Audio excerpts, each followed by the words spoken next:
All right, so yeah, we were talking about Devin and I were talking about oh fucking Mike comes on right now. Hey, Right now. that's how it works. Fucking last minute. We're just really Hey, quick. What? good review on that documentary there, Mike. Oh, thank you. We'll get there. We'll get there. That's Okay. fucking it was awesome, yeah. And we were just talking about the Pasget itself. And a lot of people who like view my channel, view Devin's channel and whatever, they're like, oh, the ECH and the ACH are, so much better. It's like, well, they're smaller, yes. Well, I have an Lower ECH profile. right here, and it's fucking heavier than this Pasget is, but this is a lightweight Pasget, so. Right, but like the point remains, the shape of the fucking Pasget and the lightweight helmet covers more, and that's what you want. It's like you want to have as much coverage because the biggest threat to infantry is Not bullets. artillery. Shit flying through the air, raining down Yo, on your I head. thought you were going to say the Air Force. We're not Canadian. The Canadian weird. Air Force. The American Air Force that, nearly. No, but you know what I mean? It's like shit flying around. Like you need to have as much head protection as possible and still be able to see. And I think the Pasget and the lightweight helmet like profile Yeah, the encompasses that. It's the way to go, yeah. Yeah, and it's like, no, it impedes your hearing. No, it fucking doesn't. You're not going to be on a fucking handset as a fucking enlisted guy, a lower enlisted guy. And even if you are going to be on a handset with your lower enlisted guy, it fits in between the helmet and your ear. Right, Yeah. which is why it juts out. Yeah. Yeah, Also, that's why. if That's you're why not there's wearing- like that's why there's a dome over the ear area of a Pasget. That's why the ears are cupped out, yeah. Yeah, Yep. because it was actually intended to fit a headset up underneath it. Yep. They thought about this ahead of time. Yeah. It's Yeah. it's also like, you can't hear on it. Well, here's the thing. If you're not wearing your ear pro and stuff like that, the second on you. you start shooting, good luck fucking hearing anyways. Oh, yeah, yeah. All you're going to hear is. Yeah, That's all I hear anyway. pretty much. Well- It's like, fucking, you tell me you can hear after you're trying to hear what the guy 2 feet away is telling you after a saw gunner fucking sets off half a belt right next to your fucking head. Good luck Wait a minute, hearing anything. That's the single I was fucking a saw loudest gunner. gun. I was a Jake, saw gunner. Jake, nobody gives a fuck. The Is saw's that why fucking you loud. can't hear shit? What? Is that the reason why you can't hear anything, or I do you have can't a hear ringing fuck in your all, yeah. ears? It's either that or the diesels. Yes, just constant loud noise all the Good time. old tinnitus, yeah. Yeah. Yeah, But, on- but that's on- the thing is like, yeah, the fucking Pasget versus ACH, ECH argument. Like, My only issue with the Pasget was the webbing. no, we're not talking about the webbing. We're talking about the shell itself. I know, but that I'm saying the only issue Yeah. I ever had with the Pasget was the webbing. The Riddell system was okay in World War II and whatever. If you have pads, like Devin and I were just talking, like when we did our ballistic test videos a couple weeks ago, I have a Pasget that I retrofitted. The chin strap's not in the right place, whatever, fuck it. Blah, blah. Make sure to comment on all the videos that his chin strap looks fucked up, because it is. Try there hard. was a few comments, and I was like, hey, I told Devin- you about it, and you're like, who gives a fuck? I'm like, a lot of people are going to give a fuck. yeah, you're right. Okay, whatever. You're right. I'm wrong. Whatever. Well, those people are autists who are just full of themselves. Well, it's actually just better for the balance of the helmet. And stuff. No, it is because whatever. But like, so anyway, I have a 4-point chin strap on the Pasget shell that I converted over into pads. Dude, I get more coverage out of that fucking Pasget shell than I do with an ACH. Yeah. I'm not Well, you dogging on the ACH because You've it's also like, got a massive big head too. You got a melon. You got a watermelon. Yeah. yeah, it's gotta He's be got protected. a mutant watermelon with a growth off the side of it. I'd rather have a fucking watermelon than a fucking flounder head. But hey, You're just jealous that I hit the 600-yard target with the label twice. I hit it on my first goddamn shot with the fucking 1917. That's because I had already warmed up the gun for you. Okay, yeah. Right. Here we It's go. gonna keep Here we going. go. Yeah, here we go. You're not gonna win. Hey, bitch, how many times did you hit the 600 with the fucking 1917? I scared the fuck out of it. You did. That's why But you didn't hit you it. were able. That's why you were able to hit it once. You hit it once. And then I scared the fuck out of it the rest of the time, yes. But anywho, no, the Pasget, I believe like all these people like the ops corps, like the fucking fast helmets and all that shit. You know, the high I'm cuts. like, you're fucking over your protection. You're not a fucking operator. You're not a fucking SEAL. You're not a fucking operator. You need more protection. Like, you don't understand how fucking critical that is. Mhm. Like, again, we know people, all of us in our lives know people who have taken hits to the head on the side where that fucking ear is. Oof. And it's like they survived because they had that fucking coverage, right? And the paths get, like Devin was saying earlier, is like it also provides a little bit of a sunblock. Yeah, great. I like the build to keep the sun out of my eyes because not to mention the rain. Mm-hmm. Yeah. How many times when you were wearing a Pazgit did it rain fucking horse cocks out, and that little bit of a bill on the front of the Pazgit kept the rain off of your face. And those of us who wear spectacles really appreciated it. Yeah. Because it kept the rain off of our glasses. Yeah. So I've said this before on videos. I've made videos about this, and I'm like, coverage is king. The Pazgit like shaped that shell itself. Mm-hmm. The liner is up to you. Right? Yeah, it looks like a World War II Nazi helmet. That was the thing in the 80s. And you still say that, you're a fucking provided boomer. A lot of good coverage. Right. But that helmet was a little bit flawed as well, as we've seen. But like, the Pazgit, like, dude, it's like, just fucking go for the bigger amount of cover on your head. Yeah. Now, if they could make a hybrid of the Pazgit and the ACH, where it has the higher cut in the back for prone shooting, I do like that. 34. The what? But also has the bill on the front from the Pazgit and the pad system. That would be perfect. Yeah. So Devin, like the shell itself, we're talking about right now. Old Virginia, old. How old do you have to be to have worn a Pazgit? Old. 20 seconds ago. In the military service, or. But anyway, I can tell you, I wore one. Yeah, I know you did. Me too. I had one on earlier. No, I actually wore one while I was in the Army. But I'm anyway, old. So. Devin's saying the Canadian CG634 shell is everything you just talked about.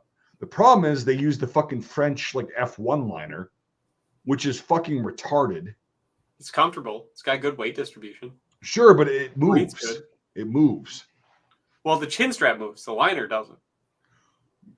So the helmet moves. The buckles on the chin strap don't get a lot of tension, so they're prone to sliding, and then the helmet can just fall off of your head because your chin strap will adjust all the way out. But the shell itself is everything you just described. And it's like, it's really, I love the CG634. That's why the Virtus helmet adopted that shell pattern. Mm-hmm. Because it's like, it's a good shell. I love it, right? It's probably the perfect shell shape. It really is. Yeah, it's about as perfect as you can fucking get for a combat helmet. Because like the Pazgit is big, I'll admit that for sure. But like that one, if you had a fucking great fucking pad and chin strap system for that, yep, which is the Virtus helmet. If it had the pad system of the Mitch helmet and the 4-point chin strap of the Mitch helmet, the Pazgit would have been perfect. What's the lightweight helmet? That's the lightweight helmet. The Gen 2 lightweight helmet. The Marine Corps wears those. Yeah. Well, once again, the Marine Corps gets it right. I'm not. I obviously wasn't in the military, but when I worked for them, I had to wear a helmet when I would go out. I don't remember. I don't know what I had. What kind of helmet it was? Well, probably a Riddell bicycle helmet. Ching ching, squeaky squeaky squeaky squeaky. He didn't have the drill cup. I'm a soldier. Yeah. Let me share I have a photo of me wearing it, so you guys will know. Yeah, let's check it out. Because it's probably an ACH. It's probably an ACH, but like I'm almost certain it is. Yeah. My window with strawberry flavored. Yeah, it's an ACH. ACH. Yep. Yep. Okay, that's what that is. All right. Yep. Oh wait. Yeah, it's an ACH. Yeah, it's got an old school chin strap on it though. Yeah, no, that was just the first gen chin strap because that's the chin strap I had. Yeah, they gave him an old one. Yeah. Yeah. And Oh, look at you, just a kid. Oh, he's so cute. He literally hasn't changed.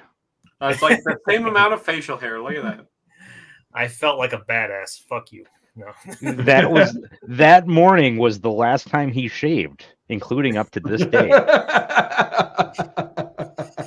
Hey, Mike knows my pain, so you know what?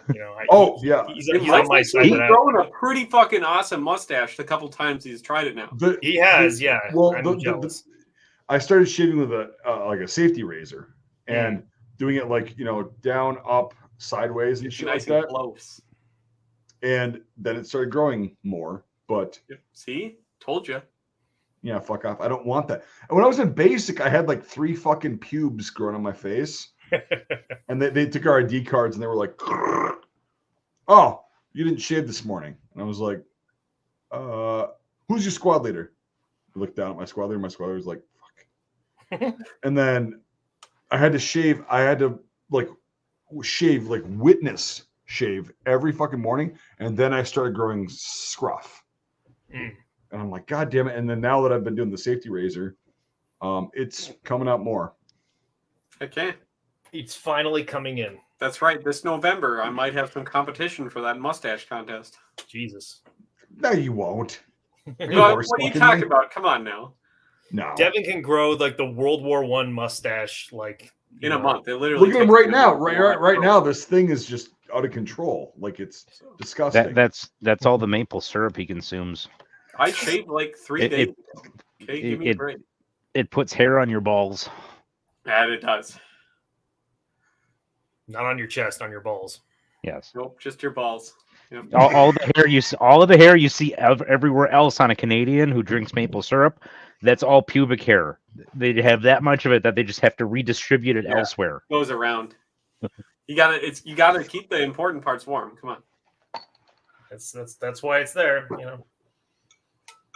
Biology knows what's up. So yeah, I put together a Pasget helmet. I built it to be a desert Pasget helmet, so I put desert stuff on it. It's cute. Where's your cat eye band? I don't have one of those on it yet. So this is a helmet I bought 2 days ago. So no excuse. I'm digging the shit out for it and doing all the stuff for it and everything. So it is a lightweight Pasget. They're pretty hard to find. So you don't no excuse. It's an actual specialty plastics lightweight Pasget. So if I do ever go to work, it might be my work helmet. So I didn't know that you needed it. I didn't know that you needed a helmet to work the street corner where you live. Sometimes. A desert camo one too, specifically, right? Well, because we call it. Yep. Gotta wear the tan. It was funny. That's because he needs the desert one because of all the refugees that live there. Ooh, that checks out. That does check out. I'm just. That adds up. I'm not saying like whatever. I'm like, yeah, he's right. Yeah. I'm not going to argue with a good point. I could always wear the pith helmet. No, that might make them think that they're being colonized again. That's fine. Yeah, that wouldn't be good. You Europeans are going to come in and split up our tribe with the national border that we didn't agree to. Well, then fucking change it. You know what? I do kind of have a railroad that might need building. So if you're gonna go all out with that, then you got to walk around with your tropical white uniform with the sweat. I got my shirt on right now. Yeah, make sure you bring your riding crop. Got to get my little what do they call it? The riding crop. My truncheon, so I could be like truncheon in one hand and a riding crop in the other. That's right. Yeah. You aren't working hard enough, sir. Boom. Well, yes. I see. I see. Yes. No, get back to work. Dig me my latrine. 10 lashes before you get your gruel. Yes. yeah. And at one point as a Canadian, you just go, you know what? Fuck it. And just throw it down and just walk home.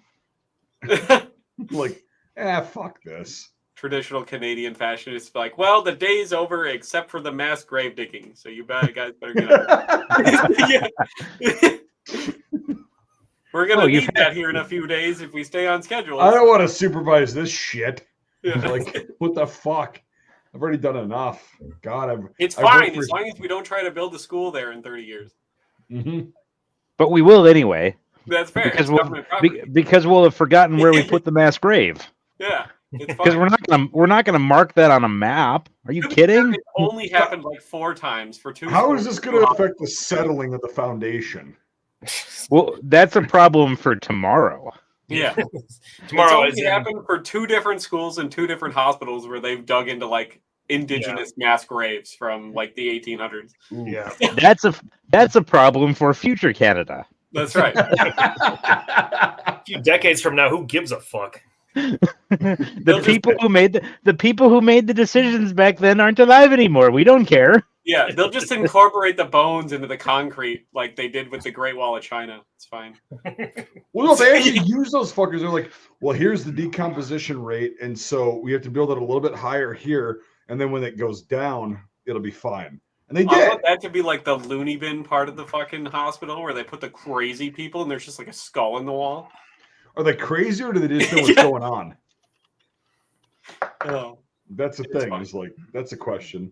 That's kind of like with the catacombs of Paris, how those were originally mine shafts from the Romans, and how eventually they were like, damn, there are too many dead people in this city. Let's put them in the freaking quarry. Yeah, let's put them in the hole in the ground. It's fine. Then they expand and then contract and then fucking they're just skeletons. Okay, well, did you think that one through? Right, and now it's but just apparently like it worked. Now it's like a whole underground city of skeletons underneath. Yeah. Fine. We got to put them somewhere. Yeah, That's right. just wait till you see the basements in Toronto. There's a reason why the indigenous people don't have all the same problems in Canada as they do here in the United States, and it's because they don't exist anymore. I was just going to say that because there are no indigenous people in Canada. Well, that's the thing is people are always like, oh, the Americans, they slaughtered the indigenous. They made them do the Trail of Tears and stuff like that. Canada's like, well, we're just going to kill you. And the same with South Americans, like the fucking the Spanish and the Portuguese are just like, yeah, we're gonna give genocide a new meaning. And then somehow, if you do live, they come back like 20 years later and they're like, oh, that was so terrible of us. Come to this location for your reparations. And then they kill them again. Yeah, exactly. I mean, it's fucked up, but like that's literally how it went. They're like, we're terribly sorry about like you still have like claimed all this. We'll give you all these like reparations and stuff. Just show up to this big field outside of Winnipeg. No, it's like Jonestown with guns. Yeah. and it's like, that's the funny thing is like people are like, oh, Americans are so evil to their indigenous people. It's like, they still exist. Yeah. That is one thing that's really not common from any other peoples who have taken over another part of the world. Well, that's why, because the ones from Canada, they can't complain because they're not here anymore. They're dead. Exactly. We have 100% satisfaction rate. Yeah. Andrew Jackson got it wrong. So, I'm just saying that those numbers add up. Every time we pull, we get, it's a default. This has got to be a Canadian meme. Fuck you for my white guilt, Devin. It's fine. Yeah. Directions unclear. Built wall made of illegal they fucking Canadians, like they're fuck Canada. Let's just get that out of the way. Oh, rude. But like Play in Canada. Play in Canada. Hey, Devin, there, penis. Why don't you live in Canada anymore? Huh? What country do you live in? The United States. Why? What country were you born in? Canada. Why do you not live in Canada anymore? Because of my relatively conservative view set, and the fact that the economy is better down here. Oh, just want to get that out of the way really quick. I still think he's a sleeper agent. Oh yeah. Probably fuck. Well, he shot 2 Americans. I didn't kill anybody that was American. No, you didn't kill anybody, but you fucking shot 2 Americans. It's fine. Dude, that's just because Canada knows that if they start a war with the U.S., they're fooked. That's all right. They're fooked, eh? That's I okay. don't mind cheap cad pat. I don't mind that. Devin, Let's just do it. your accent, you've never seemed to have too thick of the stereotypical Canadian accent. Was there ever a point in your life where you did have It that? comes like, through. I get made fun of it almost every time it comes through. It still comes through sometimes. It comes through, eh? It does. It does actually come through. Especially when he's if really I've been fucking drinking tired. or if I'm Yeah. really fucking mad. It Or comes if you're tired. If you're tired too, like you're like, oot, you say Yeah. that. When you're Or when tired, he's like, apologizing. Sorry. Sorry. That's so interesting. I knew this one guy who was his family was Irish, but I mean he was born here in the United States and I think it was like his grandparents maybe were originally from Ireland, but whenever he would get really worked up, he like a subtle Irish accent would come through. I'm just like, you're fucking American, dude. What the hell's up with you? But yeah, it's Whenever I get worked up, a subtle Polish farmer accent comes through. Oh yeah. I mean, you were here last week for that. You were laughing your ass off the whole time too, because Mike and I were just selling it. Yeah, we were fucking and his wife was like sitting there and I'm like, I'm sorry if this is boring. She goes, no, this is not boring. This is funny as fuck and it's interesting as shit. And because he and I were just sitting there just fucking rambling and just ranting and raving. And then this one guy, he come out here and he did, and I was like, oh boy. And then I was doing an impression of what Jake sounds like when he gets worked up. Mm-hmm. And then his wife was like, oh my God. It's fucking like it's identical.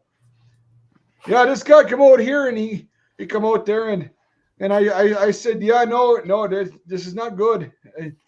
Get the hell off my property, And yeah, it's just checks fucking, out. Oh yeah, it's fucking insane. But Zeno's not going to be on. He's getting ready for a backpack camping trip to Copper Harbor, I think, something like that. good luck to him. Nice. Copper Falls, not Copper Harbor. He's a fucking tanker, not an infantryman. He's gonna fail. He's actually he's actually a better outdoorsman than I've ever been. Yeah, of course. Fucking Polish farmers can't get fucking satire either. Obviously, I'm tired. Leave me the fuck alone. Oh, I worked today. I worked for a living. I had to walk on a piss-covered tile floor and slip. Yeah, Didn't fall. That's awesome. That was fucking hilarious on Discord. Just you unloading on the other person. I was like, oh, he's fucking mad. I love this. This is great. You got mad? Oh yeah. I'm gonna start calling that specific person Nedry. Like Dennis Nedry? Yes, Dennis Nedry. He's that kind of person, huh? I know exactly the type. Okay. Hey, well, Mike, can you tip your camera down a little bit? We're seeing more forehead than we're getting 5 head. Well, Mike's got an 8 head. Shut up. He's like you, the flounder. He's got an 8 head. Big tall forehead, yeah. That's why I wear a hat. Oh, I hate hats, dude. I know. Yeah. But I have to do it because otherwise I look like I have a fucking 8 head as well. Oh, I know. So yeah. There you go. This East German cap. Fancy. I like it. He's the fag. Is that what your wife said to you last night? Oh No, actually not. Quite the opposite. So. Not out loud, anyways. Oh fuck. Hey, we were at a dozen cock punches. Yeah. We're now at 13. We're at a baker's. All right. Yep. We're back I'll up just do there. something good and get it reduced down again. Well, gotta live that borrowed time. I love living on borrowed time because it's not mine. a few more weeks and I'm up at Mike's. I'm going to be putting brakes on his vehicle. So the one cock punch I earned last week, and I'm probably going to redeem myself. Probably if you do it right, with the number redeem 10 yourself. scanner, Yep. you're just gonna be like, think fast. Yeah, he did earn a cock punch last weekend. I don't even remember what I did, but I know I don't earned remember one. either because we were just bullshitting so much. It's because his Jake's wife or Flounder's wife is like sitting there just laughing in across us because we were just fucking diarrhea of the mouth, just bullshitting, and then like she's just sitting there laughing, and I'm like, "Do you really think this is funny?" She's like, "Yeah, it's fucking hilarious." because we were just like being assholes. Like we go from like talking about other people to us, and then giving each other like massive amounts of shit 2 feet away from each other. Like usually it's fighting words, but it's like, no, fuck you, fuck you, fuck you, and then oh man, it was a good time. Yeah, and then Mike told us about how he has gay friends who called him a bear. Oh yeah, yeah. You've been considered a bear before? Oh my god. No. So because You gotta be able to grow hair to be a bear. Come on. well, right, okay. So this conversation happened basically as you were leaving, as you were walking out the door. No, it happened before. There was context, and so we were talking about like back in the day. Like I had a few gay friends, right? And we would go out to the bars and party and shit. And they're like, I was like, so would people in the gay community know that I'm not, gay? And they're like, oh yeah, you're like the straightest guy I've ever met in my life, and everybody can see that. And I was like, okay, that's fine. I'm like, but if straight as a rainbow. Well, rainbow's not straight. If you, he wasn't in the 127th. He was in the 128th. Nice little jab. So anybody that's been in the 127th, you can comment if you want, and we'll fight you because fuck that. The 128th is superior. Blah blah blah. Anyway, it is, and so we're not the idiots who tried walking over the fucking Owen Stanley mountain range. Well, to be fair, they didn't have a choice. Really, it was. Shut up. And it would have been fine if they would have packed their heavy pants. We were talking about like the fact that like my friends who were gay was like, I was like, if you had to like if I was to be gay, and they're like, God, I don't know. Like, it took them a while. They're like, you'd probably be a bear. And I'm like, okay, cool. And so I thought that a bear without the hair was just a hippopotamus. Oh, that's 14 now. You're past the baker's dozen. We're at 14 now, you fucking piece of shit. But like, he's a fag. So, when we were about to leave, we just had breakfast and everything, and it was raining a bit, and we were like, well, if I'm a bear, what the fuck is he? And then he's like, the flounder. So I would call him flounder because he's got like a fucking narrow, like kind of long head versus my round melon, my Polish melon. Yeah. And we're like the bear and the flounder. Like that's your fucking that's your fucking reality show on Discovery Channel. The Bear and the Flounder. Yeah. Mike and I have already discussed doing a podcast titled "The Bear and the Flounder." And it's like, what the fuck are we talking about? Like, just fucking. You're fucking, like, you're fucking northern shit. All your fucking, Oh yeah, we were out there the other day, and we saw. Yeah, hey there. You also live in the north, the northwest. Yeah, Mike does not live above Highway 8, so he's not technically in the north. He's not up north. Also, where I live, it's like southern Idaho, so it's like desert and shit. It's not all that like you can still have desert in the north. I know, but it's not as northern as y'all. So yeah. You know, Mike's not gay because gay guys don't tell shit stories. Yeah, I mean. There's a million shit stories that we've told, and I will continue to tell. Every time we need clarification. Shit stories isn't stories that are bad or stories about. Shit. No. He most likely means like shits. Like he means there's also a Venn diagram where there's stories that are bad that are both about shit. I think every time I've spent time with Mike in person, there has been a shit story that is not happened. every time. Don't fucking ingratiate yourself, Mike. More times than most people I know. Well, I'll say that, dude. Like it happened a couple times. Most people are more interesting than talking about their shit. Okay, but it's not. Oh my god! Not Canadian sleeper agents. No, Mike, you're right. Actually, like the time we've spent in person, there's been more shit stories than not. Mm-hmm. Right. I mean, have you told? You don't need to tell it here, but have you told? I'll tell it here. I don't give a fuck. Okay. Have you told Jake the white knuckle trait when we were doing the trailer? No, I don't. I have not. Let me go take a piss, and then I'll tell that story, and then. Okay. And then we'll get into pictures because. Okay. Yeah, I mean Devin's heard this, but whatever. I've heard it probably at least a half a dozen times. Who gives a fuck? You're Canadian. Nobody cares about you. That checks out. Yeah, it checks out. Even, especially your own government doesn't care about you. That's Well, not no, true. They pay he's me a American lot of money now. every month for existing. Yeah. All right, I'll be back. All right. While we wait, Devin, do you have a shit story? I don't know if I've ever heard a shit story from you. No, I keep my shit to myself. Thank you. My poop is effectively in a group. I mean, I've got some bad ones because I'm lactose intolerant, but I love dairy. But that's normally like I plan ahead to like go places Mm-hmm. to have problems in their bathroom. But that's just me planning that. Okay. So, the worst part is when you go someplace and you're like, I'm going to destroy this bathroom. And somebody did it immediately before you get in there. Oh, yeah. Then you're just disappointed. Mike and I have one when we stopped at the truck stop. Mhm. Yeah. Oh my god. It Oh was my like- holy! it was You like don't a even need to horror. say it. I haven't heard the story, but I've been in enough truck stops to know. This one's pretty good too. I'll get him to tell this one too. But yeah, it was like a horror scene, and pretty good. Ugh.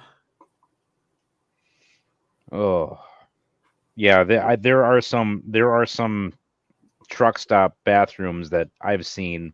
Oh yeah, you're a trucker, so yeah. Yeah. I should have. It- Yeah. If poop was shit, you would have sworn somebody murdered somebody else in there, and then flushed the body. It's fine. And they murdered them with a chainsaw with axe blades on it instead of chainsaw blades. It's like a murder scene, but brown instead of red. Yes, Mhm. and no body. Sometimes you just gotta go destroy a fucking Walmart bathroom, and then you gotta go. buy Walmart back bathroom. Walmart bathrooms are fine. They won't even notice there. Well, that's because they clean them like 4 times a day now since COVID. That's Which pisses 4 me times. off. I like That's to go 4 to the one times. at the back of the store. Which, for those of you who don't know, every That's- Walmart bathroom at the back of the store.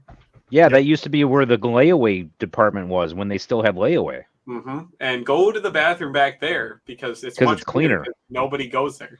And it's quiet. Mhm. So, Mike, Jake doesn't know the white knuckle one, and he doesn't know the truck stop one. Also, Although, like I was saying, I probably have seen the truck stop one in person in a Yeah. different truck stop. Okay, so we'll just do 2 shit stories in a row back to back, and then we'll go to pictures. So Cool. The one is we had to do a trailer in 2021 for Reveille, right?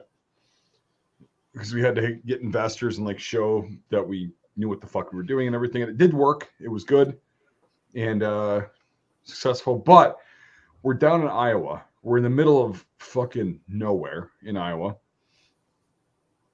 And we have some food with some people and go back to the hotel. Everything's fine. Wake up in the morning. We're like, okay, I put on my fucking wools, World War II wools, and because I'm going to be having to be in it, which I don't like, but like whatever. And we're about to roll out, right? And all of a sudden I'm like, oh, I got it. Like I have to like shit now. Like there's no like, because we're gonna be out at a cornfield for the next fucking 7 hours. Okay, I got to shit, and so I go into the house. I don't know how much I want to say. that's why I was like, I don't know if you want to say this part. There's some questionable photographs on the wall. We'll just put it that way, right? But it's plastered with these photographs. So I go and I sit down and I just fucking it's like it's destruction. And I'm just like fucking white knuckling it. And I'm like, oh fuck, it was just like the painful. I ate something that didn't agree with me. And then I go to flush, and all of a sudden the fucking toilet's just not flushing and just keeps going. It's like a toilet from the 70s or Yeah, something. so it's like one of those that like uses an excessive amount of water, and it's going up to the rim, and I'm like, oh, this fucking thing ain't stopping, and it's plugged. So I fucking throw the top of the I clear the shit off the top. Like there's a bunch of like random trinkets and shit. I just clear them off in one fell swoop. and I throw this fucking thing onto the floor, and I grab the fucking thing to stop it, and it's like literally a cunt hair away from the top of the bowl. And there's shit, like chunks of shit floating around. I'm like, okay, so, oh fuck. I grabbed the plunger, and I was like, I did some pretty precise work with the plunger. Got it, and all of a sudden I hear the toom, and the whole thing goes down, and I'm like, okay, let the fucking thing on the tank, the float go. Okay, we're good. Mike texts me, hey, are we good to go? And I'm like, yeah, just a minor setback. I'll be there in 5 minutes. So get everything put back together. Did a copious amount of paperwork after that. And then all of a sudden I'm like about to walk out. I'm washing my hands. And all of a sudden I'm like, oh fuck, here comes round 2. Like it's just there. And I'm like, it's gonna be a minute. And then so I sat back down, and I was shitting my brains out. I was flushing as I was shitting. And I'm sitting there looking at these pictures on the wall, and I'm like, this is a really uncomfortable place to be in, and I'm holding things up. If the FBI stumbled upon that bathroom, there would be an issue. So basically, Jake, have you ever seen True Detective? Doesn't ring a bell. That series? Yeah. Okay, yeah. So I won't use an analogy, but like it was kind of like that vibe. Yeah.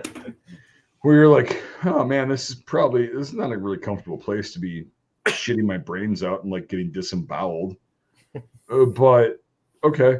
And then round 2's over. I flushed it, blah, blah, blah, good to go. Again, I'm washing my hands, and I'm like, Jesus fucking Christ, here comes round 3. Oh, God. And at this point, I'm telling Mike, I'm texting him, I'm like, not good, but we'll be fine. Not be okay. good. I'm just having to keep everyone entertained out in the driveway. Right, because they were like, and I'm like literally cold sweating. Yeah, meanwhile, Mike's fucking dropping a lung in this fucking bathroom. Oh man, Who gave Mike bread? No, it was I think it was eggs and potato salad. Mm. Like nasty eggs in a potato salad. That's never eat an egg salad sandwich out of a truck stop bathroom.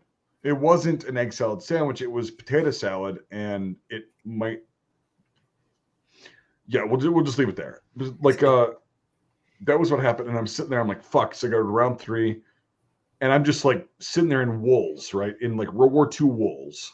With the leggings and everything. Cold, yeah, I had the leggings on and everything, and I'm like in a cold sweat. Cold sweats. Oh. And I'm one of those like, shits that you literally want to die before it's done. I'm making deals with God, like I'll be a better person, like I just please make this stop. And the whole time your shirt as far as it'll go, like yeah, and I'm just sitting there, it's just like, and I'm like, I have a whole day to do shit and get this shit done, and so I button up after the 3rd round, and there's no more shit chunks flying up to the top of the bowl, right? Again, if I could, I'll tell you about it later, but like this bathroom was really fucking creepy. Yeah. It was really Did you just fart on my leg? Oof. Well, speaking of shits. The towhead just shat on your leg? No, he farted. So you shat on your leg? Yeah. There's microscopic poop particles when you fart. Yes, because we all need to know that. Well, most people don't know that, but like, that's why you so anyway, what are you doing down when you flush your toilet, or otherwise it gets on your toothbrush? It does. It gets everywhere, but and then you also, brush your teeth. With shit. That's one thing that I've always wondered is why is it that the whole concept of a water closet that was just a room for just the toilet went away to a full bathroom where all of your sanitary stuff is in the same room as the place you get shit? It's easy. Just put the lid down.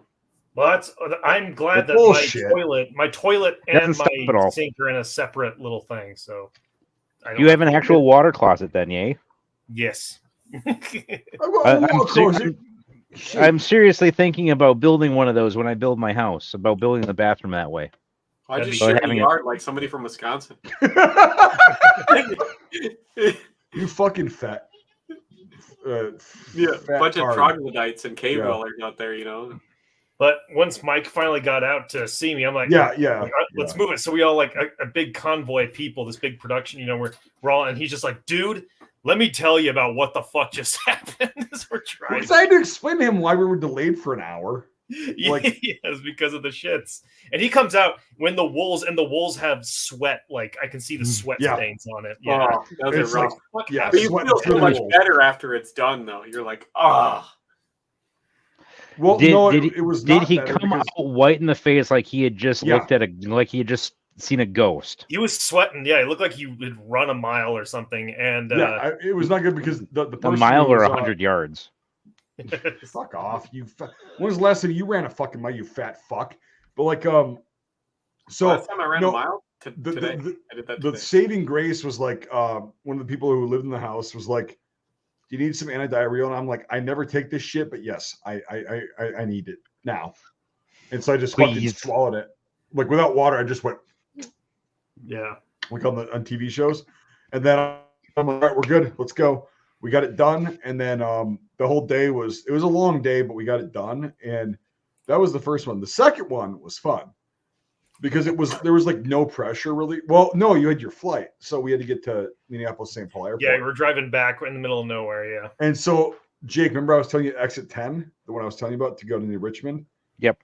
So they just built a brand new quick trip truck stop there, I think. Well, it was a Flying J at this time. Yeah, but I know the Flying J's still there, but I think they just built a brand new quick trip there too. So okay, we go to we're driving up 94 from Illinois, right? Because we're at a place in Illinois, and we're driving, and all of a sudden I told you this briefly. I had one of those chocolate peanut butter Rice Krispie bars. Rice Krispies are made with malt something. They have gluten in them. So we're driving back, and all of a sudden I'm like, "Hey, Mike, I got a shit. What time's your flight?" And he's like, "Oh, we got time. Like it's at this point." And I'm like, "I got to pull over. I got to shit. Like I have to shit now." And so we pull over to this Flying J on exit 10.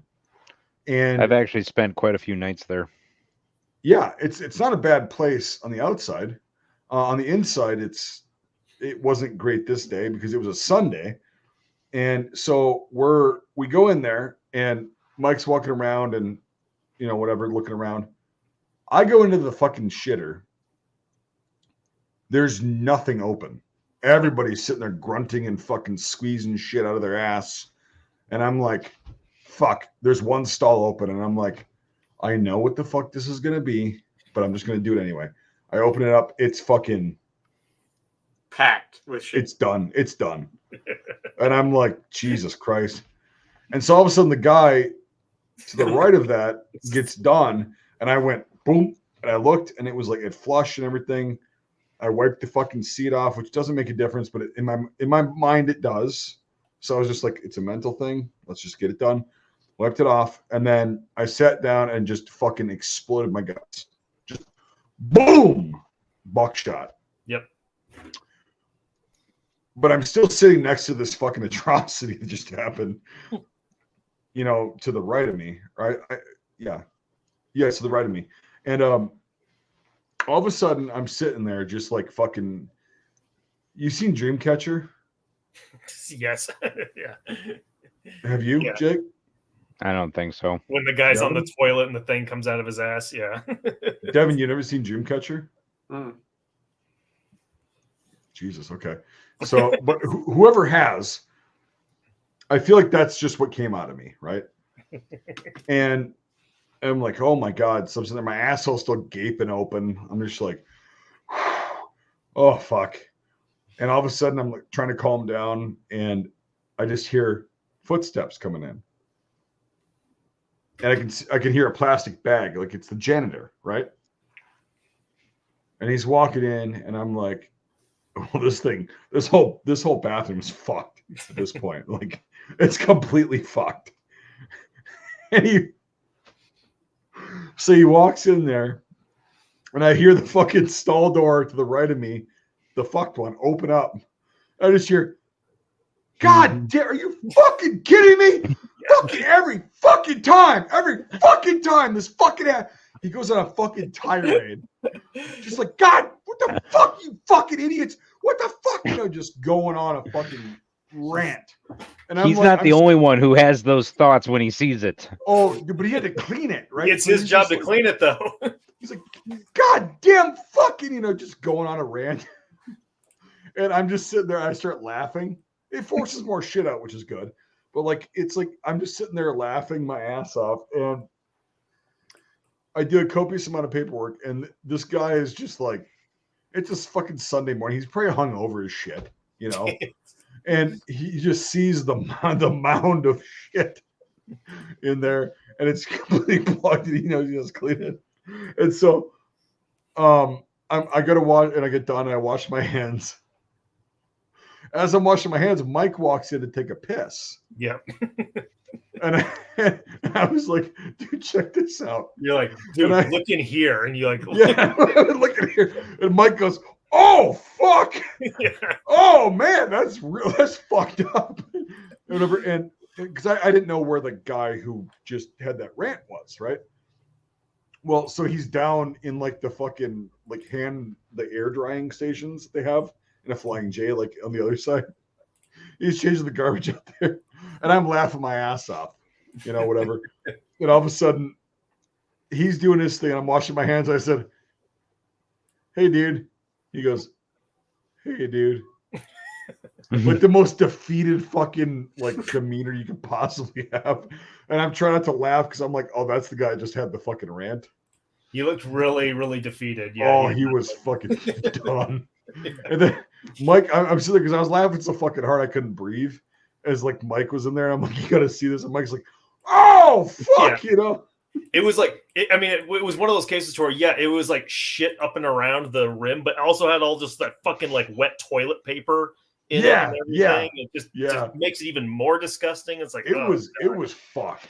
Yeah. That always, seeing that kind of shit always made me wonder, what the fuck are you guys eating? Yeah, shitty gas station food. No, I've eaten the same shitty gas station food as them for years on end, and I never plugged up a toilet like that.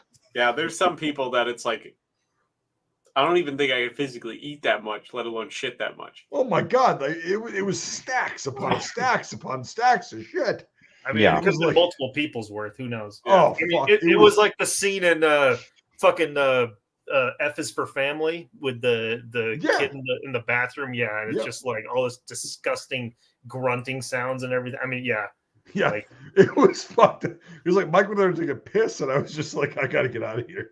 Right, and I was laughing so goddamn hard because I'm like, because of the guy's reaction, it was bad, but it was fucking absolutely just one of the worst.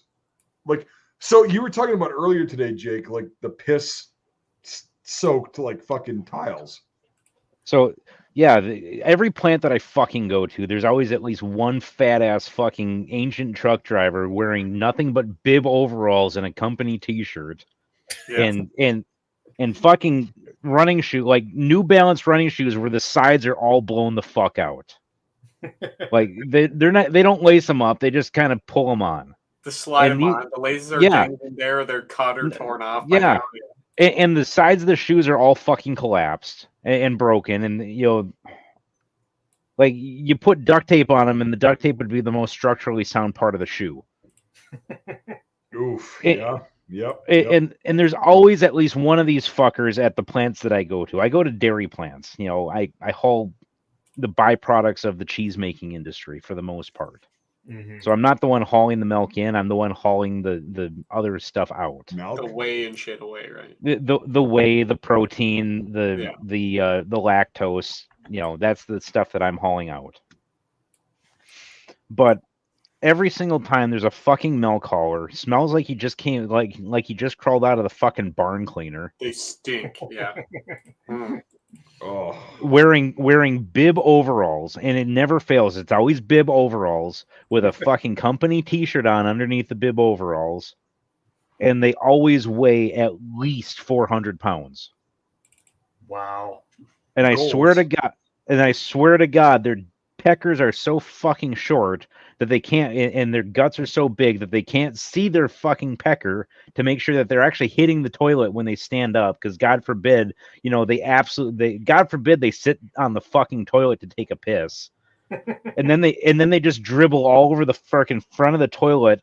Oh. Half of them don't even put the fucking seat Oh up. yeah. Oh no, It- that's Well, they have to bend I've seen down it. to put the seat up.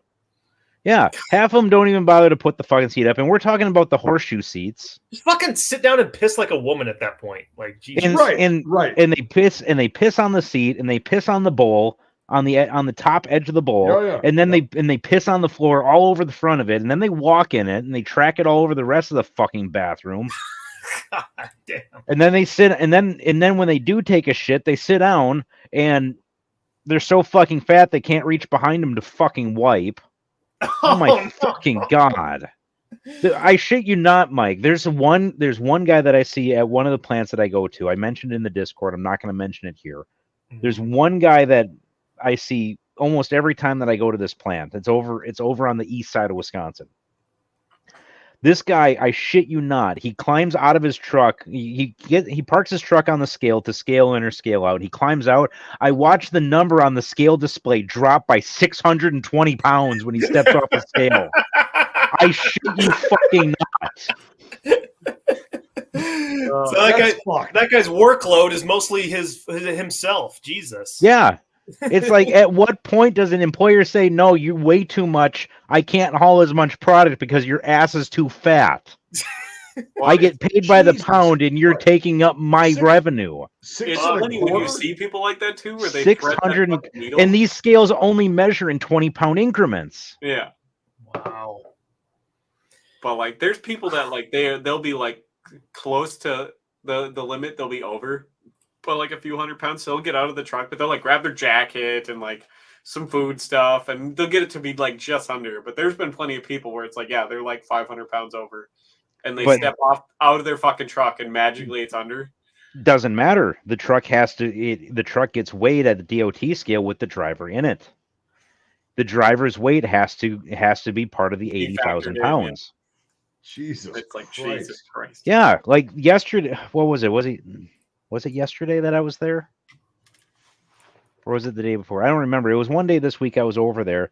This guy was on the fucking scale in front of me. First of all, I pull in, and the door of his truck is hanging open, and I'm sitting there for like 2 minutes like, where the fuck is he? Mm-hmm. I didn't know whose truck it was, but then I saw him come out of the fucking porta-john that's right next to the scale. And I'm like, oh my God, it's this guy. And he waddles. Like, this guy fucking waddles. His knees do not bend. Okay, Right. his knees don't bend. You got these little itty bitty hooves to walk on. His legs do this. Oh Christ. Yeah.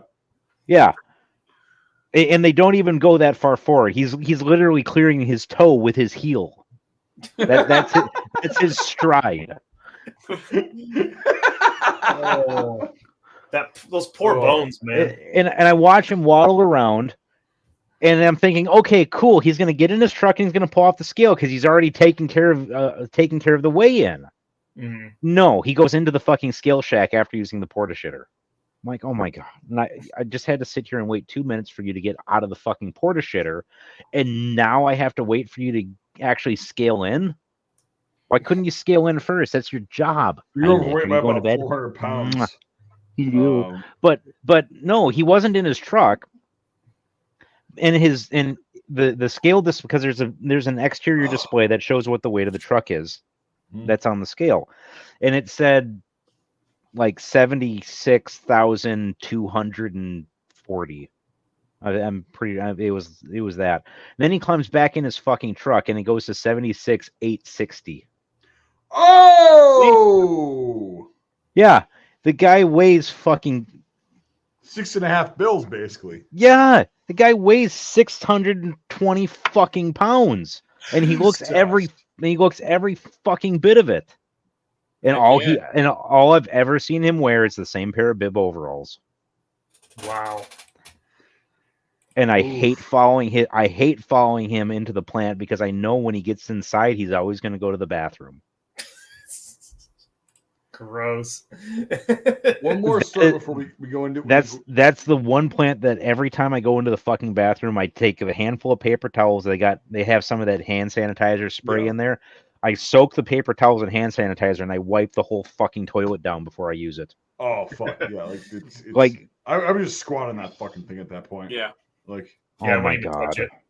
Oh, and one day I actually sat next to him in line waiting to get into the building, and I watched him stuffing his face the whole time with vegetables, with like carrots and Roman like cherry tomatoes and like he just shoved a whole. He had a fucking Tupperware container that you'd put like a quarter of a watermelon in, just full of salad, A and he bushel of fucking cherry tomatoes in one yeah, sitting. basically.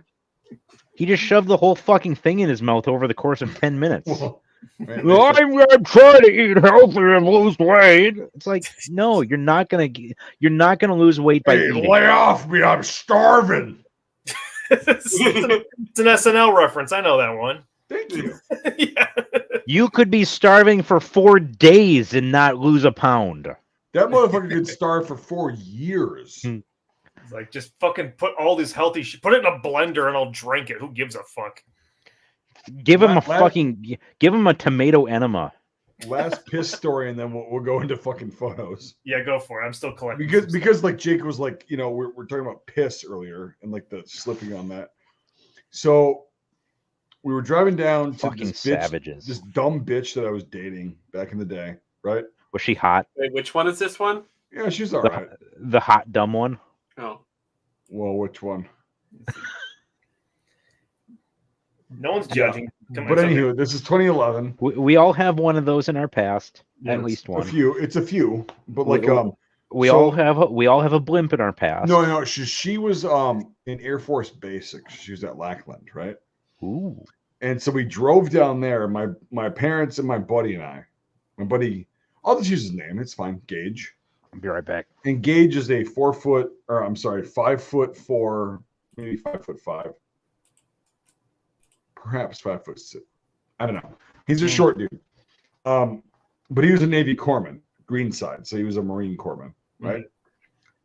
And so we're driving down there, and this little fucker had a fucking walnut bladder. He had to piss every fucking 5 minutes. Mm-hmm.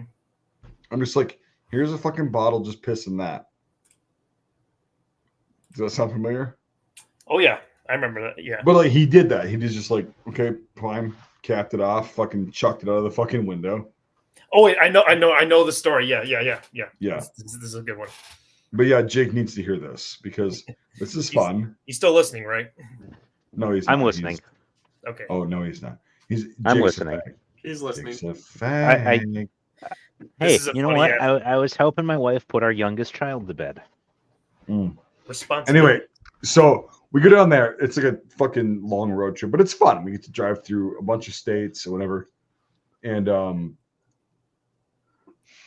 we stopped in like I don't remember if it was Missouri or Kansas, but it was one of those two states, the shitty states that you have to drive through. And it's like They're all 2 in the shitty down morning. there.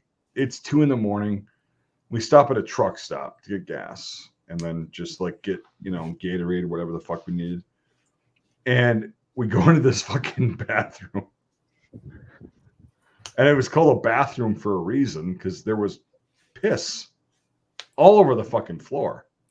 I mean, like all over. And so we go there and I'm like, I got to piss. And so there's myself, empty urinal, a toothless fucking wonder, trucker, skinny dude, very skinny dude.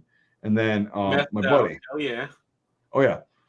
And we're sitting there. A toothless fucking wonder of a truck driver who's also skinny means that he's doing fucking meth and speed. Guaranteed. Sure. But you gotta make them times, all right? That's who we had pissing next to us, right? So we're sitting there and I start rocking a piss. My buddy does too. We're all just sitting there and we're literally standing in about a quarter inch of piss on the tile floor. Mm-hmm. And I'm like, and all the stalls are full, and you can hear, like, oh fuck, and you hear like the bowling ball drop in the fucking toilet. Yeah, Baloosh. Yeah. You're like, Jesus Christ, man. And all of a sudden, we're sitting there pissing, and it's like, oh fuck, it stinks. It's fucking gross. And then you hear the loudest fucking fart you've ever heard in your life. That wasn't a fart. That was a fart.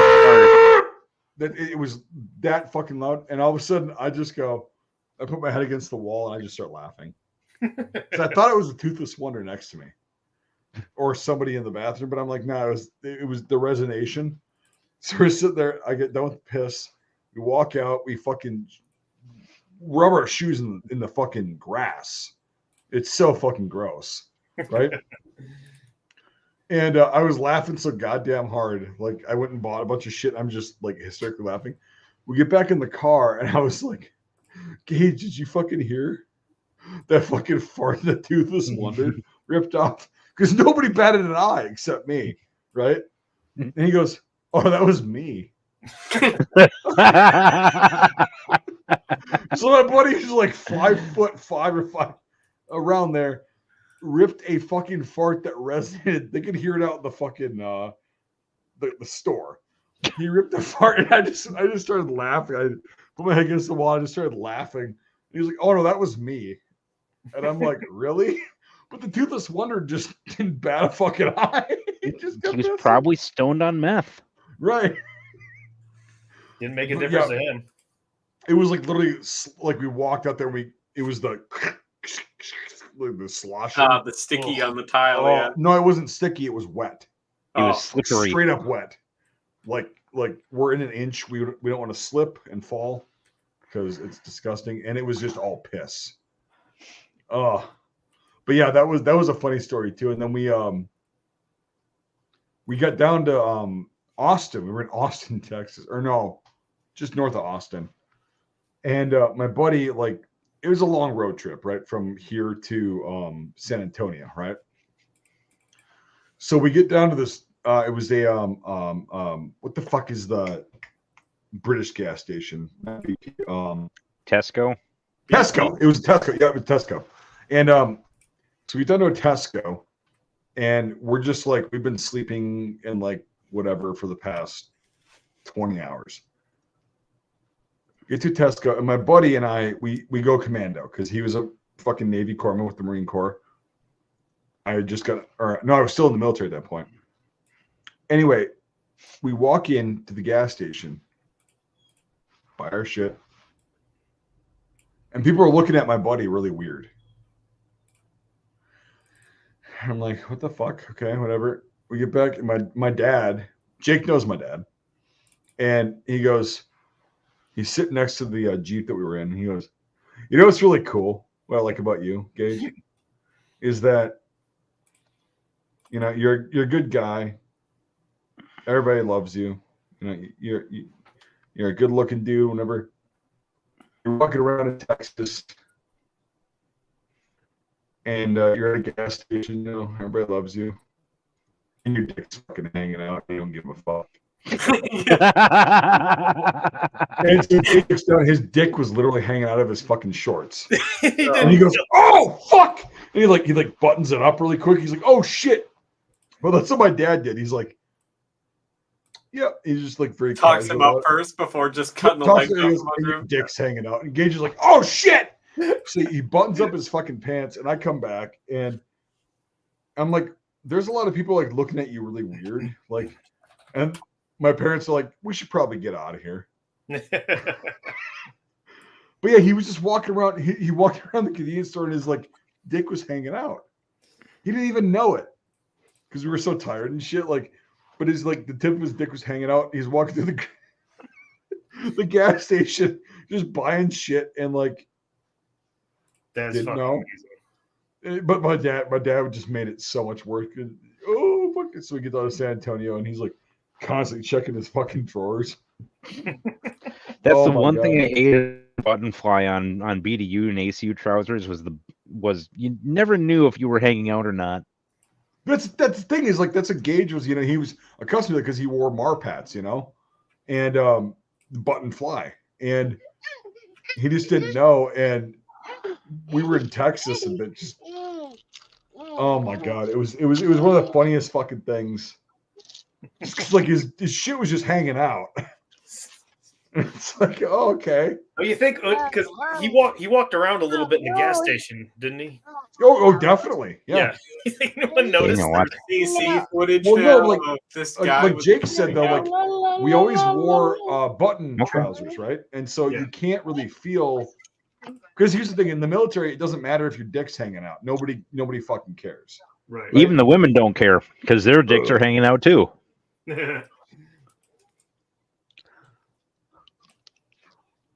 Oh, the women that were with us had cooches.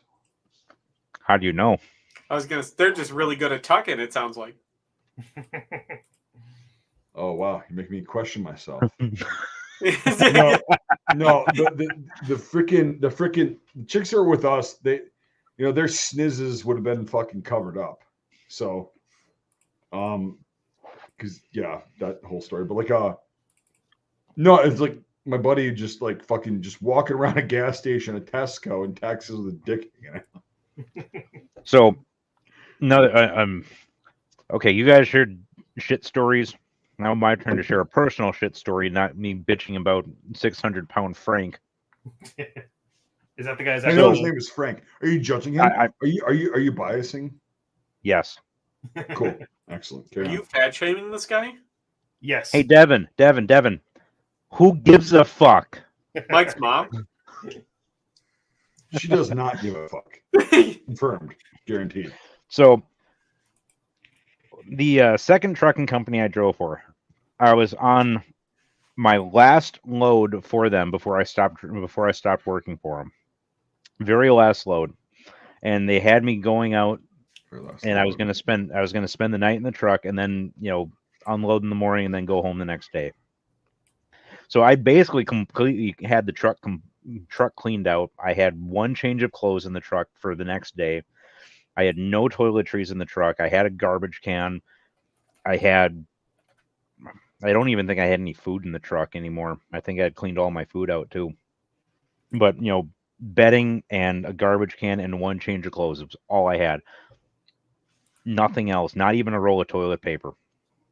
So I'm driving south on I-35. I just crossed into Iowa, and it's like 8 o'clock at night.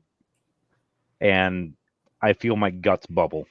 I'm like, oh, fuck.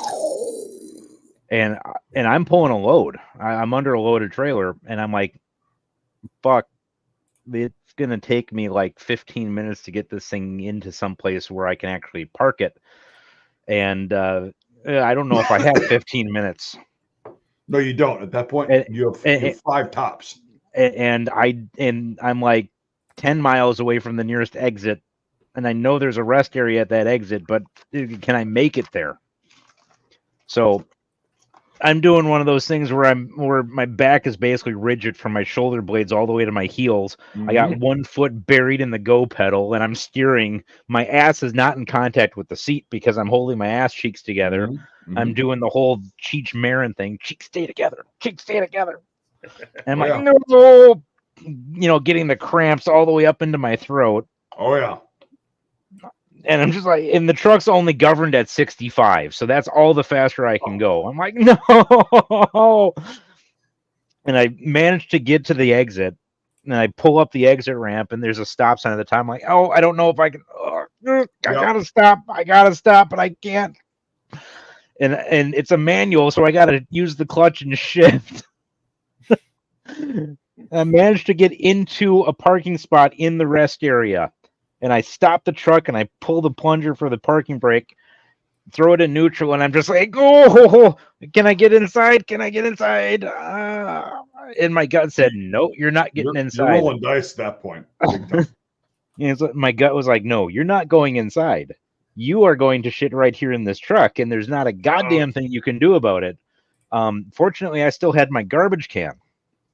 And so I popped a squat over my fucking garbage can because that was all the farther I was making it. Mm-hmm. I used up all of the time that I had left just getting the truck stopped. There was no making it into the building. No. And I'm like, and while I'm squatting on the garbage can, I'm like, fuck, I don't have any fucking toilet paper in this truck. What am I gonna use? I actually ended up using my boxers and wiping with my boxers. Oof. And just throwing them out. Yeah. Oh, yeah. There was no rescuing it. And then I climbed out of the truck with the bag of shit and threw it in a garbage can. Man, that's fucked. I mean, that was the worst experience I ever had with shitting on the road. I've had to shit in the garbage can in my truck twice in my 8.5 years of driving. So I count that as a win. You didn't shit in your pants or in your truck. Nope, I did not shit in my pants, but I didn't shit on the floor of the truck either. There you go. And the second, it sounds like it was violent though. Yeah. Yeah. That one, and I was like, what the fuck did I eat? And I don't know. Like, even to this day, I don't know what I had the night You'll before. never know. Yep. Never know because it's gone now. And ever since then, I've told my wife I am not having any experimental foods if I have to spend a night in the truck. If I have to spend it, well, basically it boils down to I'm not having any experimental foods on a work night. I'll have experimental foods if I don't have to go to work the next day. But if I'm going to work the next day, nope. It's got to be proven. You don't want to live that experience again? No. Would you? That makes things interesting. I don't know. Should you have a fucking garbage can in your truck? Yeah, not my idea of fun, but like no. I've never done it myself, so I can't say. But and then I had to keep driving another 2 hours because I had to get down to the Des Moines area. Yeah. Yep. Don't worry, Mike. Your time will come. I know. You'll have a time where you're like, I'm gonna shit my pants. Yeah, it's come close, but it's never actually like gotten to that. It was funny. Like, we're driving back from a reenactment. Like this is like fucking 2015 or whatever. And my buddy, he was like, "Yeah, I feel off. I have to pee a lot." And he falls asleep. We're on 94 coming back from Rockford, Illinois. And also he wakes up. He goes, "I got to piss now." I was like, "Yeah, there's a stop like 2 miles up." He goes, "No, I have to piss now." Like I was like, "Okay." Like now, like it's happening. So, yeah, I pull over to the side of the road, put my hazards on, and then he just pisses on the side of the fucking car. I'm like, okay. Respect. He goes to his doctor like 2 days later. He had blood sugar of like fucking 700. Oof. What the fuck was he eating? No, he was a type 1 diabetic and was never diagnosed. And he was drinking Mountain Dew and like we were out at a reenactment all weekend. But he's like, he figured he was a type 1 diabetic. And that's quite a way to find out. Right. And because I was like, what the fuck? Because like it happened, he was awake, but he's like, I got to piss now. And I'm like, okay, we'll pop over this rest stop. Because usually you can make the drive back from Rockford to where we live in like 5 hours, right? But that took so many stops. And then he was like, oh, I don't know what the hell's going on. But after that, he was like, he went to the doctor and they're like, yeah, you've been a type 1 diabetic your whole life.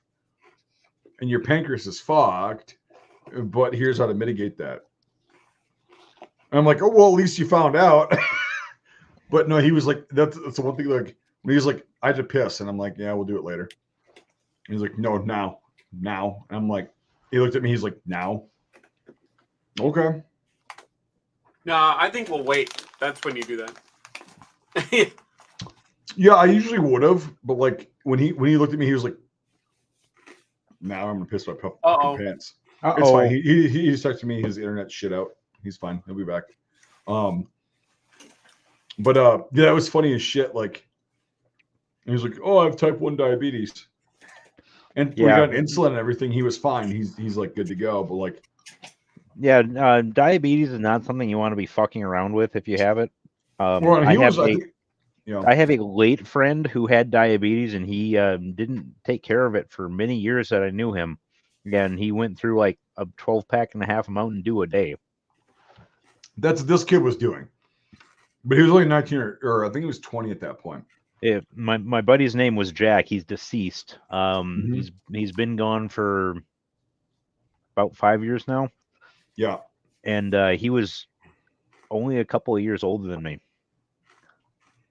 And he ended up losing his leg from the knee down. And but if you catch it and you actually mitigate it and you actually diet, that's whatever. Yeah, his kidneys were roasted. Right, and like that's the cool thing. Like, but I didn't know this like with this kid, like because he was so young, he didn't know it either. And he told me, he's like, yeah, I have type 1 diabetes. My blood sugar was 500 at that event. And I'm like, what the fuck? Because there was another older person at the event, the same event, who went down because he had a diabetic attack, right? Yeah. And my buddy was just looking at him like, oh, that sucks. And then he found that out. But like, no, he's got it under control. He's had it under control. He's got like 2 kids now. He's been married for a while, and he's doing really well. But he's like, I'm glad I fucking caught it early. Because I mean, yeah, I mean, with his case, like, he was walking around drinking Mountain Dew every day, and his blood sugar was 500 to 700. You're in shock at that point, but he was just like walking around, fucking crazy. But yeah, he's doing very well. I saw him. We went to have breakfast a few months ago, and he was there with his kids, and it's like, how you doing, buddy? And yeah, I'm glad he got under control. He ended up losing a bunch of weight after he got diagnosed and like was on insulin. And he actually started paying attention to his diet. No, it wasn't his diet. Like with diabetics, even if you eat healthy, like it'll just keep making you gain weight. You don't realize you have it. Your insulin balance. There's some of them that fucking shed pounds.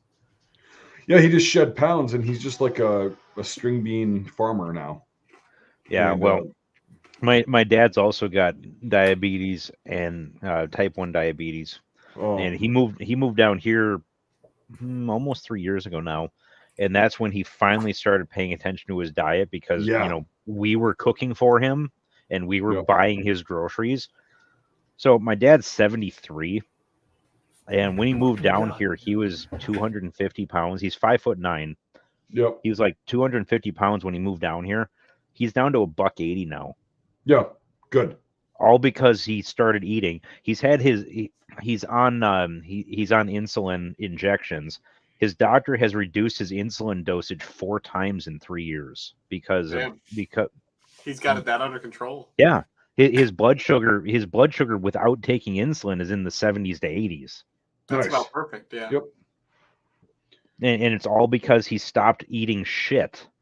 We're right. We were talking about that, and like it's funny because like my buddy, he stopped drinking Mountain Dew, and soda is one of the worst things for you. And Mountain Dew is one of the worst sodas that you can drink. And so he stopped drinking Mountain Dew, and like that was like the biggest thing because he can eat basically what he wants. Because he actually doesn't eat that unhealthily. Like some of the shit that they sell as food in this country should be fucking illegal. Toxic. Well, that's the funny part because it is illegal in most other countries. Yep. That's what I'm referring to.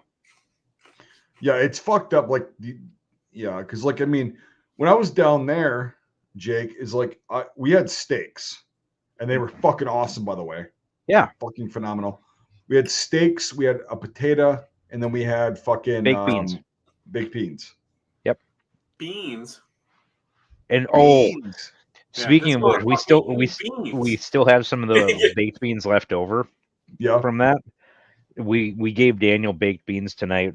We had Holly made some marinara meatballs with melted cheese on them. They go well together. Yep. Yeah, but she gave Daniel some baked beans. So he's 2, like not even 2.5 yet. Mm-hmm. And he would she refilled his plate for baked beans, and he just grabbed the spoon, right? And he just slammed his spoon into this pile of baked beans on his plate and scooped up a whole spoonful of them. Oh yeah, they're good. He went fucking crazy over that, and he was just baked beans are awesome. Yeah. Got to get that fiber. Yeah. Oh. Little sugar in there, but like they're fucking good. Yeah, we got the bushes with the no sugar added, so they were lower sugar. But I noticed those ones also didn't have a chunk of bacon in them too. Well, it's because most of the bacon they use has a bunch of sugar and shit. Well, it's also like about half the varieties do, half of them don't. It kind of depends on which one you get. Yeah, baked beans are fucking awesome. Like. It was that was a good meal that we had. Yeah, that night it was fucking. And that chicken you made the next night was good too. Yeah, I just wish it would have been hotter, but like the sauce is fucking fantastic. Yeah. Yeah. It's so Daniel, easy. It's so Daniel good. didn't even eat it though. He had a couple of bites of it, and Well, he's a kid. we know he's not French. Well, I'm gonna go make a drink now because I drank 2 beers already. So, and then Are we doing a beer count now? And then you're gonna check today your or blood just sugar. 3? Then you're gonna check your blood sugar, and it's gonna be 1,000. My blood sugar is usually kind of low because I eat pretty healthy. So Yeah, Devin can do no wrong. Just ask him. I can do plenty of wrong. Trust me. So Gonna replace one of those cans of beer with a can of frickin' maple syrup, and he'll still drink it like Mountain Dew. All right, I'll be right back, and then we'll jump into picks. Mike, you got a bunch of picks lined up? Yeah, I got some. Okay. And here I sit, all by my onesie. Hey, check out Mike's Patreon. Patreon.com/MikeB128, I believe it is, off the top of my head. $5 a month gets you into the Discord server where we have a lot of fun, and we call people stupid names like Nedry. Aren't you a nice friend doing a plug for his channel? I do anytime he leaves me alone.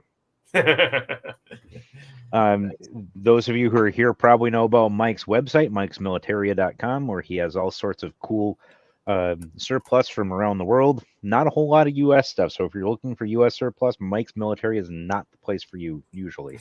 Occasionally he's got some cool stuff, but cool U.S. stuff, but that's not what his focus is. And he also has his other apparel website, Boomer and Son.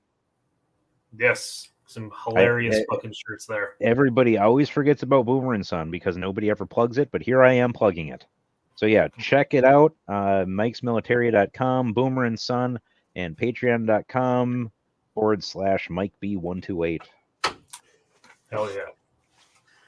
there, I gotta keep the door shut. And I gotta be quiet now because I yanked all the fucking carpet out of that basement because I was tired of the cats pissing on it. And I'm like, well, you can't piss on the carpet if there's no carpet.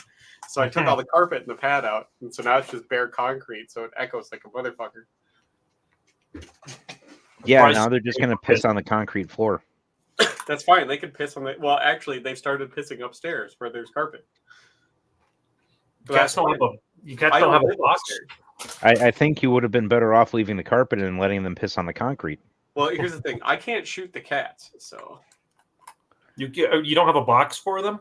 We have 5 fucking litter boxes for them. But they're just they suck, huh? No, but here's the thing. The 2 that are mine, the 2 girl cats, perfectly well behaved. They do no wrong. Because they know I'll beat the ever-loving shit out of them if they do.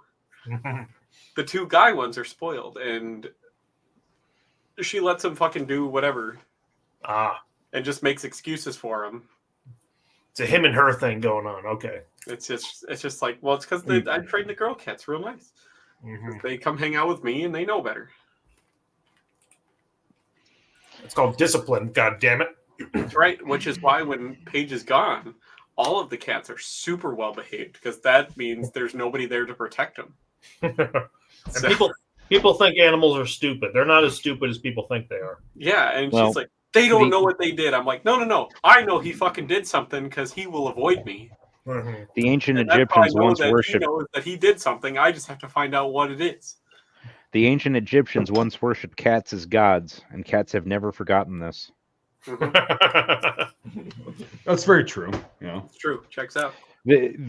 So I found out today. I was listening to a podcast called "The Fall of Civilizations," and apparently the ancient Egyptian word for cat was mew.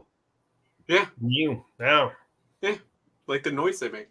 Yeah, little mewers. It's so weird. But yeah, they absolutely love cats. Well, they were an agrarian society, and cats took care of the rodent problem, so it was a win-win. That's why societies that had lots of cats didn't get like plague as bad. And they're also cute and cuddly. But they're also mean. They're like they got their own little attitudes, and they're fucked up. And it's hilarious. It's awesome. Have you talked bad about Chester the molester like that? Hey, Good Chet, boy. Pesticles has been a fucking asshole. Like, I just cut out all those Tasnoid, like the fucking the helmet covers, right? Yeah. I just cut all the patterns out. I'm gonna put buttonholes on them and shit. What does he do? First fucking thing, jumps up on them. Yeah, he's a good boy. He's a very soft boy. Yeah, I know you. He's a real extra soft boy. He sees a thing that someone has done. He has to jump on it. That's a cat. Mike, I can't remember. Did you ever meet Chester? Yeah. I've met all your cats. Yeah, he was a little cat at that point. Yeah. Very tiny. But he's a fucking savage. Just do what I do. When the cats are gonna like jump up when I'm making food, I'll like side eye them because I like to wait. And when they finally jump, you spike them out of the air like an orange fucking basketball. So it's like that's what you get. That's how they're traumatized. Nice. Just swat them out of the way midair. That's Nice. when they can't correct because they're flying.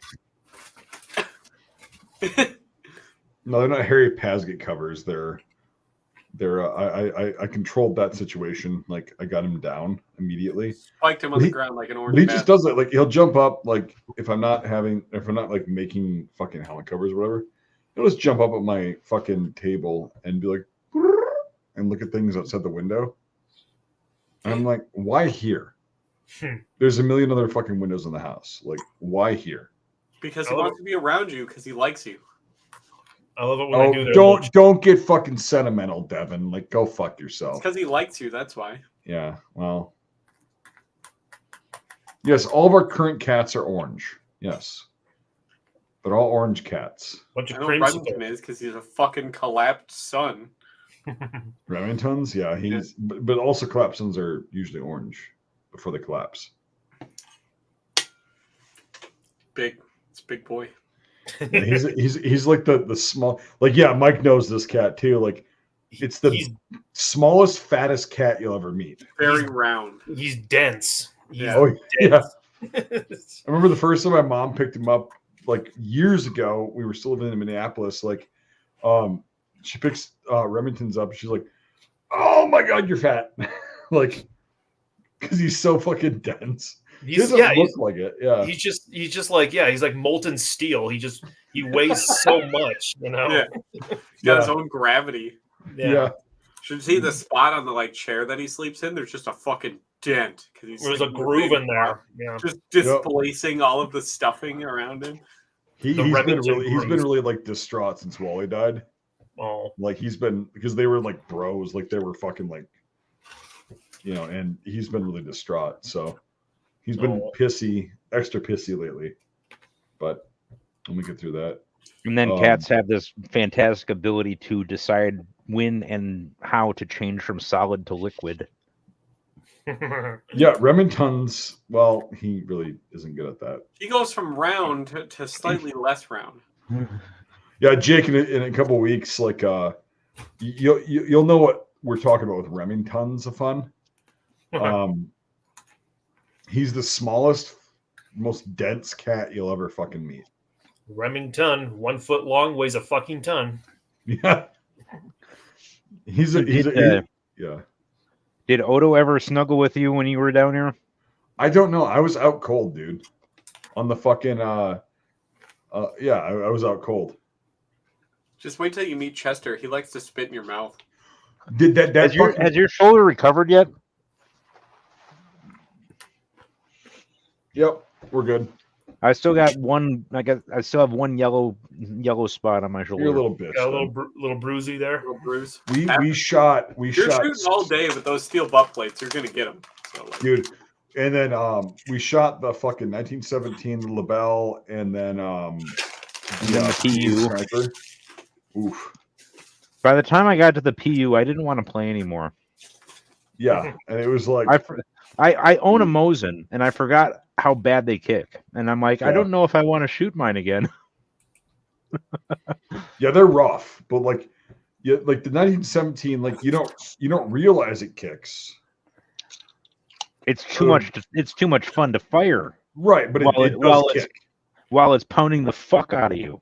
The 1917 is great though, and the recoil could be a lot worse because it's a surprisingly heavy rifle for how short it is. Right. Well, we ended up shooting probably about, I don't know, Jake probably shot 100 rounds through it, and then I probably shot 50 rounds through it. Like, Yeah, we just kept loading it. Yeah, it was hot. It was hotter than fuck, but like that 1917 is so fucking sweet. I love the sights on it. America's best service rifles, and nobody wants them.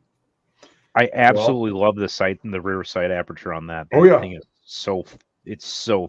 Well, that's the thing is like chef's kiss. You walked it in at 200, and you were like, "This is where it," because it was really fucking windy that day. Yeah. And so you're like, okay, here's where I'm aiming and hitting.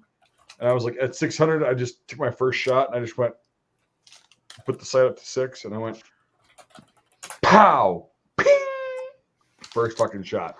16-inch going at 600 yards. Yep. Okay. And it was like fucking awesome. It's a good rifle. It's a shame you don't like them because they're British.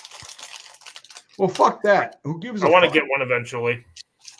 Well, the shitty part is, I'd like somebody to find me one that was made in England. No, I've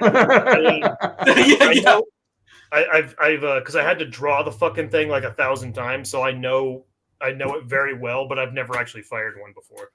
Oh, it is absolutely sweet. I like it, but I've got a 1903 A3. I like the 1917 better than my 03 A3. Right. And probably the cheapest American service rifle you can buy right now.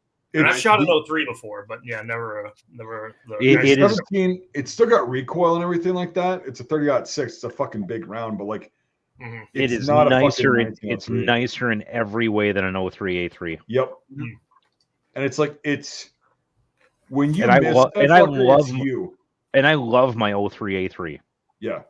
It's got that nice fast cock on closed bolt. Nice heavy barrel, the British kind of scant stock, which is a really actual comfortable stock design. It's a really good, yeah.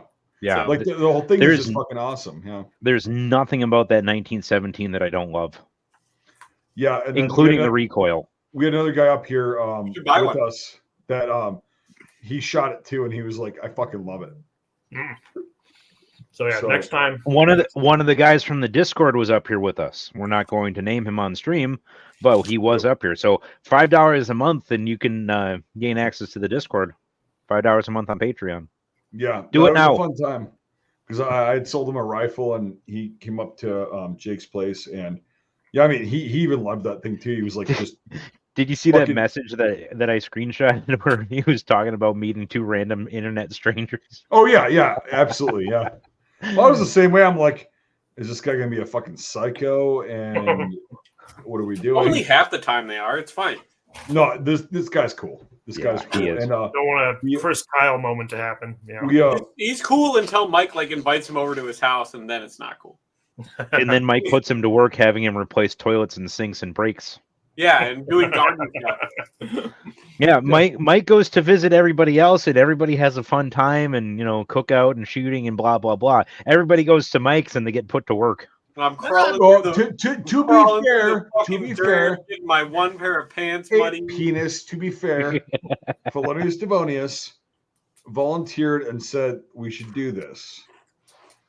And to be fair, I did volunteer to replace her brakes when I got out there. And then I was like, I'll get the parts and all that shit. But like, I'm working off a gun that I'm buying from Mike. So the person who came up and shot with us, it was really fun. Like he even liked the fucking 1917. He's like, this is fucking awesome. I'm like, he had a nice FAL too. Oh yeah, he had an L1A1. Yep. So the best FAL. Yeah, he had a legit. I don't remember, what was I shooting when he was shooting the FAL? Was I shooting the LaBelle? You Savage. Was I shooting my Savage? Yep.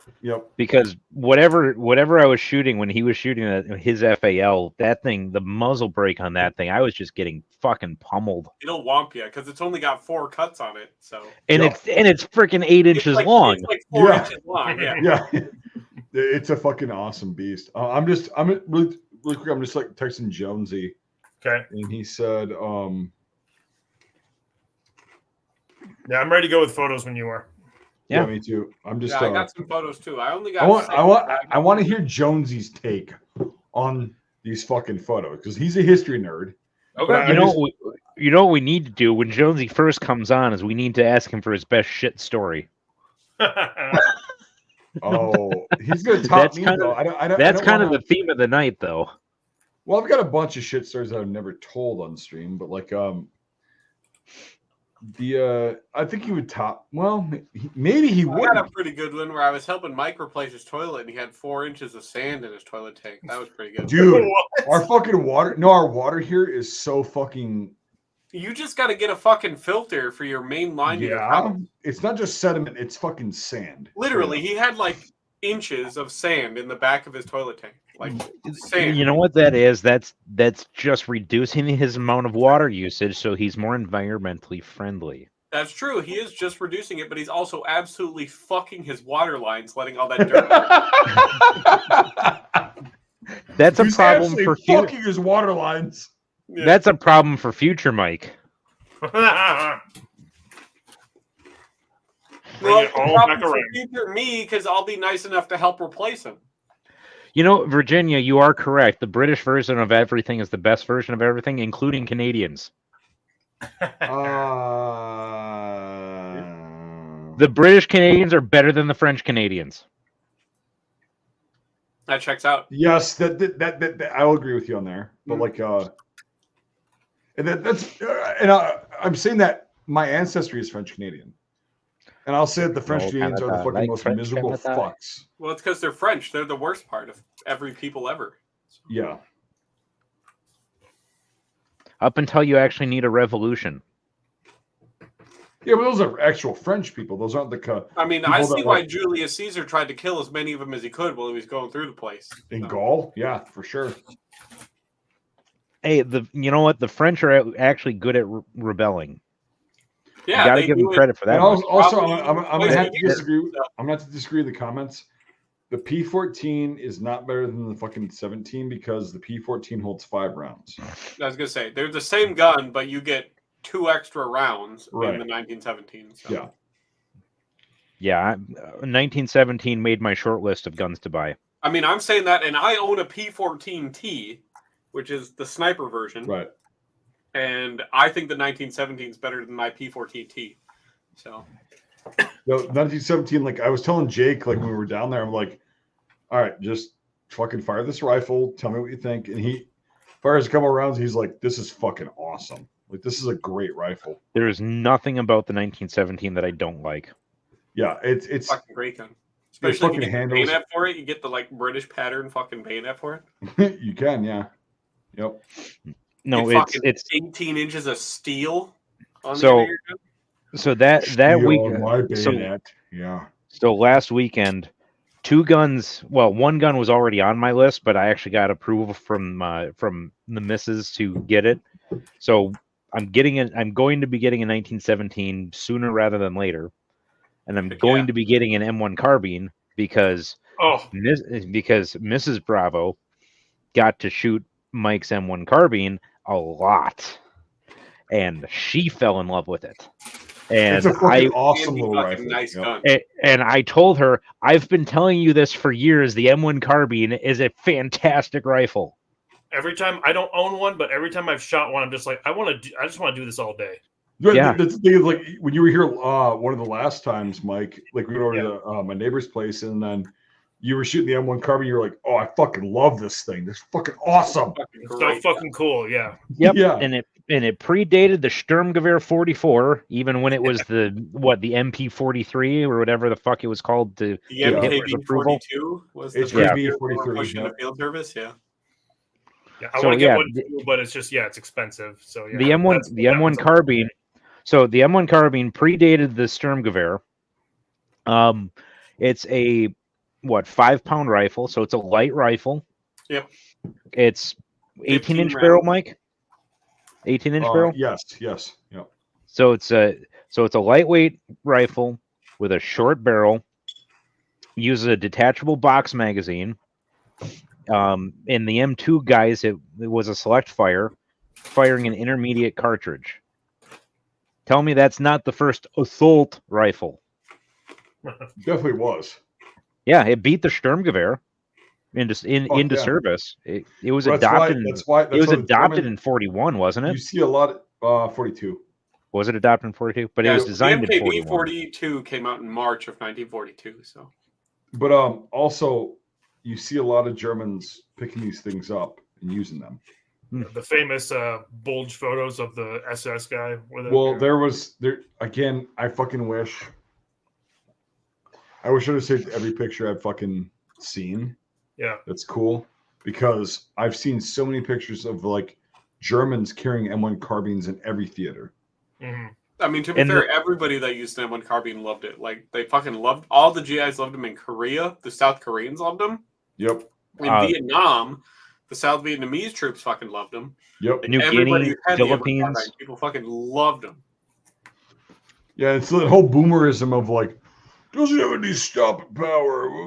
It's got the same ballistics as a 357 Magnum out of a lever action out rifle. of a rifle. Yeah, exactly. Yeah, 357 out of a lever action. It's like I don't want anybody shooting at me with a 357 at all, let alone out of a lever action. Well, that's the thing. I can't comment this because I got fucking nailed for this. But like on YouTube, I'm like, would you go and stand out 100 yards away or 200 yards away and have somebody shoot you with an M1 carbine wearing a winter jacket? Would you feel okay with that? No, you understand what I'm saying. I'm like, no, you don't understand what the fuck you're talking Dude, about. I don't want to get shot at 100 yards by a 22. Right. Hey, that almost happened. That almost happened to me a couple of weeks ago, Devin. Fucking boomer neighbor decided to start shooting at songbirds in his fucking trees with a 22, and I hear the fucking bullet go whizzing over my head. So where were those? For every miss that he has, where are those bullets going to land? If he's just shooting up into the sky, there you go. That's a good. I asked him that very question, and he was completely dumbfounded. He looked like a deer in the headlights when I asked him that because he had never thought about. Oh, well, the bullet went up; it has to come down somewhere. No, it's just going to continue into space, right? Yeah. And Mike knows how close that guy's house is to mine. Yep. I would. Wow. I mean, no, it happens all the time. It's like. Dude, like, isn't like one of the first things of like firearm safety supposed to be like knowing what's behind your target? Yeah, it's one of the ground rules. But this guy doesn't care about those because he also doesn't care that it's illegal to shoot migratory songbirds. So those fucking 22 rounds just could have just like nailed the side of a building somewhere, you know? Yeah. Or they could have gone into my house and hit one of my kids. Right. Yeah.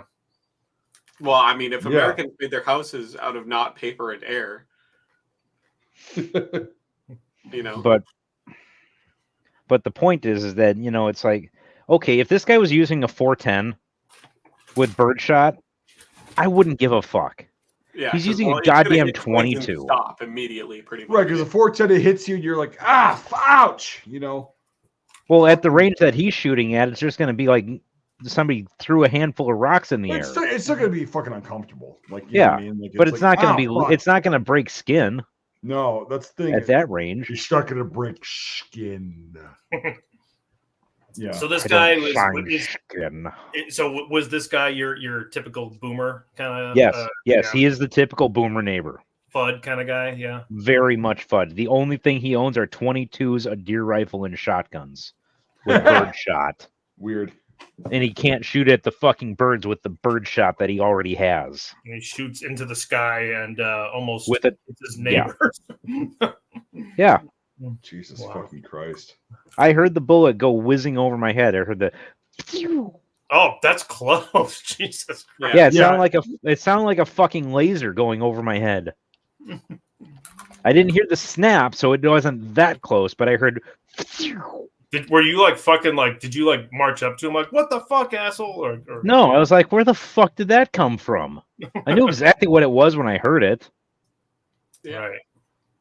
But you know, echoes and stuff. I thought it. To talk to neighbors about shooting fucking guns towards rivals. And then the worst part is when I actually asked him about it, his wife chatted with him about it later that same day, and then he's like, "Well, it couldn't have been me because Jake's time estimate when it happened was off." It's like, motherfucker, you were the only one shooting shooting anywhere in the neighborhood that day. And also, like, you were shooting songbirds, which is illegal. Why don't you just call the DNR? If I hear it again, I'm going to. I'm not even gonna chat to him about it. DNR guys will get a hard on for Mm-hmm. coming out to that guy's place. Yep. Yep. If They don't I have hear anything better to do, if so. I hear another fucking bullet go whizzing past my head when I'm walking across my You thought yard, about maybe shooting back? I've thought about it. I didn't have a gun on me at the I time. don't know if that's a good idea because No, it's fine. we were always He taught was just trying to shoot firepower. songbirds. They were singing while he was trying to sleep. All right. Yeah, well, I get that, but like, I mean, The problem is that when I fire back, I don't fire to intimidate. suppress. I don't fire to suppress. The That's easiest fine. way to suppress the target is to eliminate the target. I thought it was put down a fuckload of landmines on their borders. No, Canada just goes in there and chases everybody down with hockey sticks. Hey, to be fair, And I don't it- hear any of the natives complaining. I mean, just start going out there chasing everybody down with hockey sticks, saying, "You are drinking from the wrong can of syrup. How dare you? It's got to be You're grade not A amber. You're not supposed to drink it out of. You're not supposed to have it out of a plastic bottle. It needs to be out of this plastic lined can." Yeah, it's fine. I don't believe in anything, man, but the goddamn DNR. Most of the DNR guys that I've worked with are pretty chill, actually. Not Oh, in fuck Wisconsin. off, you Canuckistani fucking transplant fucking sleeper agent piece of shit. What? Not in Wisconsin. Fuck, we hate the DNR in Wisconsin. I haven't had too many problems with a lot of them. So Devin's a hero. Just asking.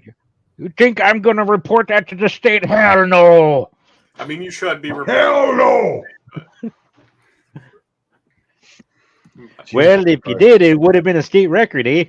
But to be fair, I've heard a lot of bad stuff about DNR guys, but the couple I've worked with have been pretty chill about a lot of stuff. Okay, yeah, to be fair, they're not bad, but like it's like just fucking The problem with Wisconsin is that they got rid of most of their DNR people. They got rid of all the good ones. Yeah. Well, it's And because a now- lot of and- them were so old, they did it for so long, they retired. Yeah, so Mike, New people. I actually, by the way, Jake, I made Mike sit through Escanaba into Moonlight in the Yes. flesh, in the flesh too. Yes. The thing is, So I went in, Did you I went prop into his? this not Did you knowing prop his eyes open with toothpicks? No, shut up, Jake. as Fucking retard. I was watching it. I didn't know anything about it. We were just like, we're gonna watch this movie. I'm like, okay. I didn't look. I mean, I had never heard of it. And so Mike didn't tell me anything about it. He's just like, we're just gonna watch this. I'm like, okay. And the whole time I'm just like, what the fuck am I watching, dude? Like, this is insane. It's a great fucking movie, okay? Jeez. Dumb as dirt. It's like if I was Youper, I might get more of these jokes, but You Well, you couldn't don't hit have the to be house if Uber. you were standing in it. well, I was like, okay, since I've seen that, I actually have heard people talk about it now. But when we were watching, I'm like, Mike, what the fuck are pasties? Oh, pasties are. Pasties are a Sodi tradition. Right. I'm like, what the fuck? I've never heard of that. And you're just like, oh yeah, Hold I on. know it. Hold on. I'll be right back. For fuck's sake. What the fuck is going on here? So how about Young- them pictures we're gonna do here soon? I'm I was ready just when gonna you say are. that. Yeah. I was got just my gonna say- pictures up too, so Get you. Well, nobody gives a fuck about your pictures, Devin. I know nobody cares. From I'm just fucking here camera. to be belittled. Are they your nudes or what? I'm just here to have racism done against me. It's fine. It's not racism. It's Canuckistani. I mean, it's also not racist if it's true. I mean, stereotypes exist for right. Yeah. Well, The goddamn dog. Hold on. Everything. This fucking weasel horse. when I'm did you gonna get kill a him. dog? I was gonna say, oh, you only got the weasel horse. I thought. Yeah. Fuck off. This whole podcast is turned, or not. It's not even a podcast. What am I talking about? This live All right. stream. This fucking. It's just been them two talking about shit stories. I'm cool with that, but I'm ready to do photos now. Me too. It's like I only got 6, but there's some pretty cool ones. I can't wait. Just before we look at them, what are they exactly? The World War II? Well, I got a good smattering of a bunch of stuff from like World War I and World War II. So cool. But yeah, because I had to get them ready because I was out landscaping because I had to move my fire pit. My fire pit, so the last people that own this house, in their infinite wisdom, put the fire pit right underneath the power line to the house. Oh, that's So- smart. Yeah, so I moved the fire pit today, and then all the rocks around it and stuff.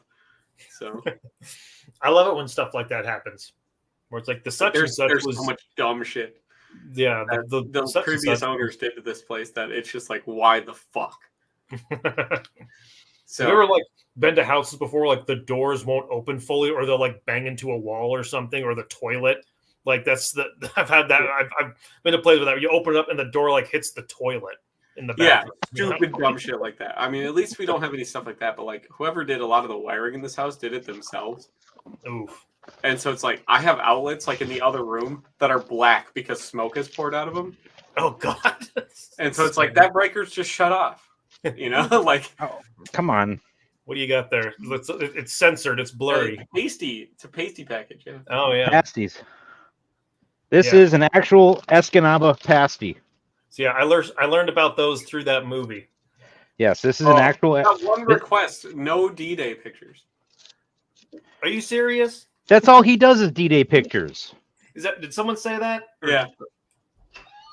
Please, no more Mike A. D-Day pictures. I have other things other than D-Day. I have stuff other than D-Day pictures, but go fuck yourself. It's my wheelhouse. That is a pasty. It's like a Oh, folded shit. pie. It is. It's- Like, yeah. It's basically a folded meat pie. Oh. It uses a pie crust. It's got That's a pretty got- pretty pathetic pasty, though. To be honest. this is an actual pasty from Escanaba. Yeah, okay, I but bought like that's this in pretty pathetic. Escanaba. That's pretty pathetic. It's not filled enough. It's frozen. This is my band, Pathetic Pasty. Eat it. Eat it. Eat it. He's got to fucking cook it first. But like, yeah, I mean, Pasty. no, pasty is meat, potatoes, rutabagas, and lard. Dude, we're not ending this stream till you eat that whole frozen pasty without eating it. Yeah. I My actually, dentist is I'm not going to want opposed to have a that. word with you. I'm not opposed to that. See? I have Go some put good it in the ideas fucking over oven. Your armpit, your little fucking tiny little armpit. No, it's not gonna fucking heat it up. enough. there. Hey, I don't even let's like see the good here. veg of hotness here, okay? You should, dude, Jake, you should honestly heat that fucker up. 350 350 for about. to 375 for 30 Yep. minutes. Yep, I was just gonna say. I already had supper. That's It all right. It's doesn't only fucking one- That's fine. matter. That's fine. You're Fine. committed. I'll go get Holly to heat this up. Okay. You'll have a shit story for later. There you go. Then you get an after picture snack. It's work night. Oh no, he's going robot voice. Wait till it gets back, and then I'll throw your. Yeah, well, this is appropriate for what we've been talking about tonight. You gotta fucking zoom in. Oh heck yeah, the Thunderlog. No, it's not a Thunderlog. That's a fucking. I mean, it's a Field makeshift shiver. Thunderlog. Look at that door that they pulled off. Some fucking. Yeah, it's not a Thunderlog though. They're not in the fucking woods. Yeah, it's No, this- whatever. It's close enough. This is on the French coast right here. Yeah, I mean, Yeah. here's the thing: is people just tend to not realize that you gotta shit. Yeah. You gotta piss. Like And you you're a They human. never have that in Call of Duty, okay? They never have the shit. Right. ring. I like that they're just reading shit individually.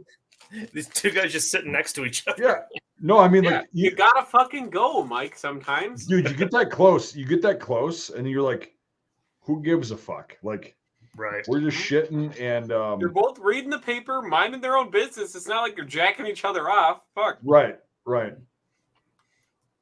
No, that's a like the little doors that they captured. Mm-hmm. The privacy wall, yeah. Yeah, well, we'll get. Well, that's a big thing, honestly, when it comes to the Atlantic Wall is stripping like villas, like seaside villas, and using whatever they could find from houses and such to bricks, doors, whatever. Yeah. So that's I guarantee you that's what those are from. Some house that was. Oh yeah. Oh god, yeah. Yeah. Yep. I And like those are how you outside can see doors. the clear chunks of newspaper that were used for wiping. Oh yeah. Yep. Yeah, they're just thrown on there in the fucking shit pit, And some guy's like, what fucking animal uses the goddamn sports section first? Like, Yeah. Yeah, he's probably like, God, I wanted to know. I'm trying to see if the Yankees won or not. Now it's all Yeah. covered in shit.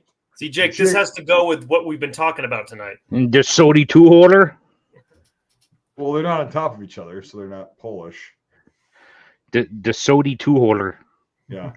But yeah, that's literally what that is. Like, you're out there, you're taking a fucking shit, and whatever, you're taking the shit. And then do it. You're reading the fucking paper, and then you wipe your ass with it. That's some pretty good field latrine accommodations. That actually is. I'm not gonna lie.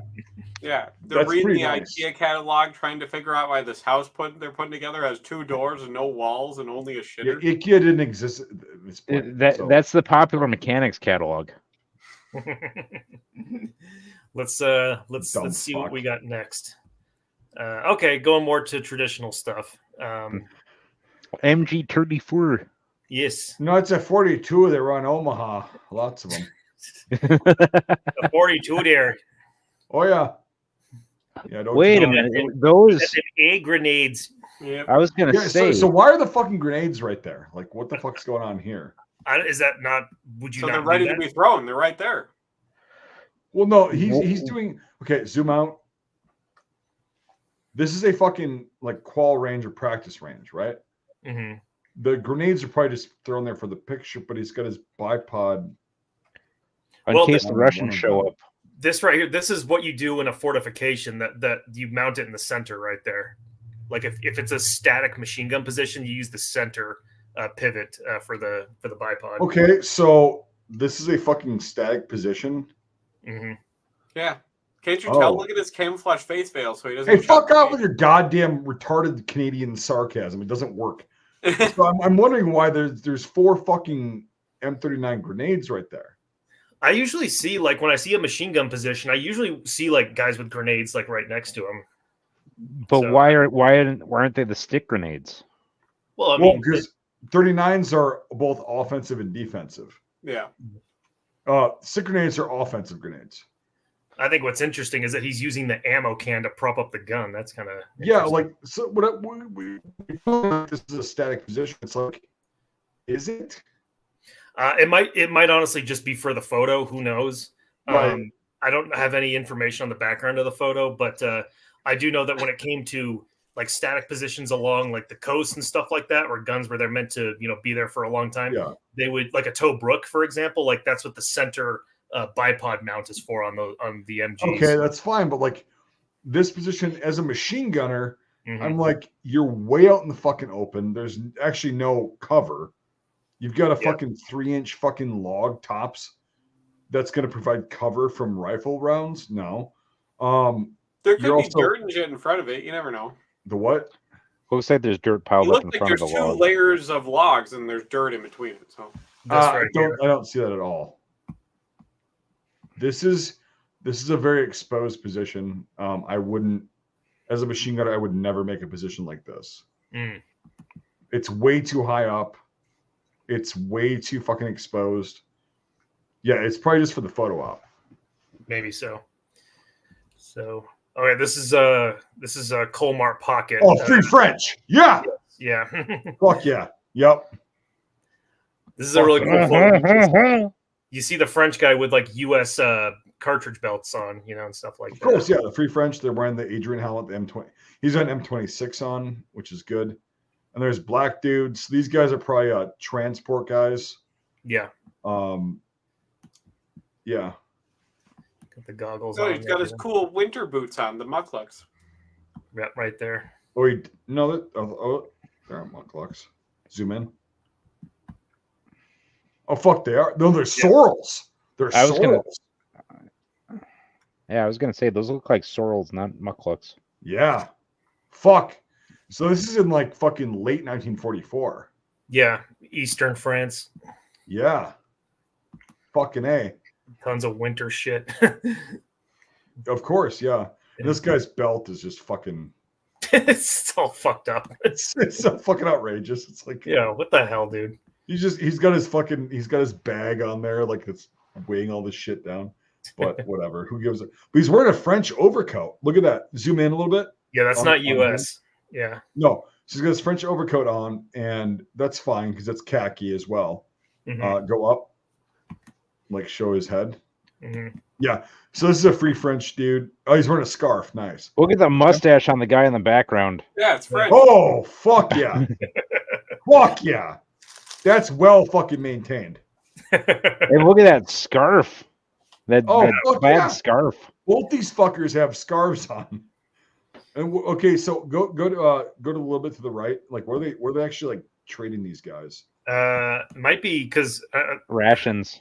some kind of ration or Food something. for cigarettes, probably. Yeah, well, because this guy's smoking right here, so I don't know. But American cigarettes are the best in the world. Fuck everyone else in the world. Go fuck yourself. American cigarettes are the best in the world. Yeah. I don't know. There's a whole box of shit right here that the other French guy's holding. That like could be a K ration or a C ration box. Yeah, but they're going to be getting U.S. shit, because Right. they're free French, and so they're probably trading with these fucking U.S. guys like cigarettes for whatever. It's fucking awesome. Oh my god, it's fun. Cool. This guy has handfuls of something up here. So. Oh yeah, he's fucking happy. Oh, he's got the fucking the gloves. Those are nice gloves, by the way.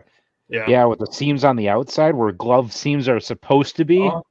Yeah, those are the what the fuck gloves are those? Those were oh god damn it. But anyway, he's got them and he's like, yep. He's doing this all. He's like, thank you. Yeah, we're good. Is he wearing a It looks like it. He kind of looks like John Alverson. Is he wearing a fucking tanker jacket? Yeah, he is. Okay. Yeah, not uncommon. What's going on with his helmet liner? What? Yeah. Which one? The one standing in the background. What's going on with that helmet liner? He's got something wedged up under there, yeah. Yeah, he's got because they would fall out a lot. And so you would wedge like a fucking piece of but the liner itself looks thicker. No, I think he has on underneath, yeah. I think he has his knitted cap on, underneath that. Yeah, but like as far as between the line or the shell and the liner, right here. He probably just put a piece of cloth in there so it wouldn't fucking fall out anymore. Because like with the high pressure liners, the problem was like even if you had the fucking chin strap in the front, it's still gonna fall out if you get into like combat and shit, or you have to like move. And so a lot of guys would put like a piece of cloth in between there, like shells and the liner, to mitigate that so it wouldn't fall apart. It would stay on. That's what he's doing right there, in my opinion. That's what I think it is. Pretty cool. It just looks like he's got the entire helmet liner filled with insulation. He might. No. Go back, Mike. All right. Go back to the liner. No, he doesn't. It's he's got his Jeep cap like on. The Jeep cap on underneath. It's a high pressure liner, so it's a thin one. Oh, I see. It's the knit cap with that has the visor on it. Yeah, exactly. Yep. For Okay. his head in the liner, but like between the liner and the fucking shell is a piece of cloth that he's put in there. That I wasn't asking about that. I was asking about the gap between his forehead and like that. Yeah, exactly. These guys wore the M1 helmet in so many different fucking ways. It's insane. And so zoom in on this guy with the cigarette and right in the. So he's got the high pressure liner on, right? And then the shell, and he's got his chin strap over that, and he's fine with that. He's also got the nice goggles on. The goggles, yeah, you see those in a lot of the transport guys. Yep. I think those are British goggles. I actually don't know, but they could kind of look like pilot's goggles. They might be that too, yeah. Yeah, zoom in again. Well, if they're motor T or if they're transport guys, and they've got access to all that supply shit, so. But they also big bar on steel, Yep. And stuff might just go missing in transit. Sorry. Yeah. No, this is a really fucking cool picture. It is, yeah. I love Colmar pocket photos because it's it's a little different than like Battle of the Bulge stuff. So now you got sorrels on before the Battle of the Bulge. That's awesome. Yeah. This is southern France. So this is some improvised German defenses along the southern French coast right here. Yeah. That close to the water line too? Yeah. Oh yeah. Yeah. Southern France was fucked up. Yep. I guarantee you there's a foot of water in the bottom of those trenches. Maybe so. Probably. I mean, this might be high tide right here, who knows? But but not uncommon when it comes to these kind of like German fortification, like the freaking corrugated steel that you see in there, and the logs and such, and the chicken wire. That's very common for like German coastal like defenses and positions and such. It's funny because like my so this is hyperbolic, of course, but like my grandfather was in the Fifth Army, right? Mm-hmm. And his brother, who I met once, fucking cool guy, was in Third ID, right? That was a vert, not good. We're getting there. Anyway, so they hit the beaches on the same day, okay, in southern France. Mm-hmm. My grandfather met no resistance. They just drove on the fucking beach and they just went in. My great uncle, Al, encountered this shit, right? And so they had a rough time or whatever. They were 45 miles apart. Mm. Yeah. It kind of depended where it kind of depended on where you were when it came to the German resistance that day. Yep. In southern France, yeah, it was insane. And like, yeah, my great uncle got another silver star and another Purple Heart in southern France. My grandpa, nothing. They just drove through. They drove up, and everything was okay for a while. He was lucky. Yeah, there wasn't any right there. Right, but that's how it was. Like, but yeah, it was like so sparse like this. It was just fucking insane. Yep. As far as like the emplacements and all that shit, and then yeah, you could just land on a part of the beach where they just didn't build anything. Mm-hmm. So yeah. Cool. So this right here, this is Third ID right here. This is in southern France as well, and I want to say this might have been part of B Company, which was what the company Audie Murphy was in. Could have been. Yeah, but a bunch of guys sitting around drinking bottles of wine and such. Drying their fucking feet out. Yeah. So why didn't the censors scrub the unit insignias in these pictures, but they did in the D-Day pictures? It just depends on who it came through. Like some fall through, the cracks and such. Also, sometimes people, when they save the negatives, they'll have them privately, what's it called, developed and such, and like where they won't go through a photo sensor. Sometimes also sometimes photo sensor just some give a fuck, some don't. I've seen photos that you'll see things circled on there. Well, like a unit patch, and it'll like have written in pencil next to it, take this out, and just no one ever got around to it. Yeah. It's just like sometimes the guys were really up on it, and sometimes they really weren't. Sometimes they were really strict about it. Sometimes they weren't.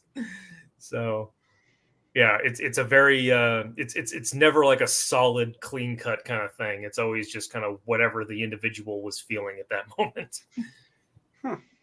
But I like seeing all their nets too, like all these. I don't know if those are shrimp nets, but they're real like a real, thin kind of net, like the 1/4-inch webbing. Yeah. Well, no, it's even smaller than that. Pretty cool. Now here's someone who was really up on their game when it came to the sensor. Yeah. This is also somewhere in France right here. Paratroopers, it looks like, on a Kettenkrad. Yeah, and they were like, fuck yeah, we're not walking. Yeah. We got motor, we're gonna fucking use it. So look at that. He's filling up the fuel cans on the back. Yep. The hose right there. Oh yeah. Spilling fuel all over the fucking place too. Right that there. way when it backfires, everybody could catch fire. But like even this guy back here, this guy's way out of focus. The sensor even scrubbed his shoulder patch out and then even smeared on the film on accident. Yep. So that's cool. Usually photos that were developed by the Signal Corps, they're pretty pretty tight about the well, yeah, they don't fucking have anything better to do. Could be worse. They could be MPs. Ouch. Look at this guy. He's staying dry. Yeah, I'm not sure where this one is. I have no information on this photo. Well, Zoom in on the tank. based on the shininess of the ground. Yeah, Zoom in on the tank. That looks like a Pershing. Yeah, Yeah, so that's an late war. M26 Pershing, so that's late war. Because Yeah. I think only I think only like 20 of those even made it into the theater. Yeah, not a lot. I'm gonna look that up real quick because I know it was low double digits as far as. Look that up while we wait for Mike.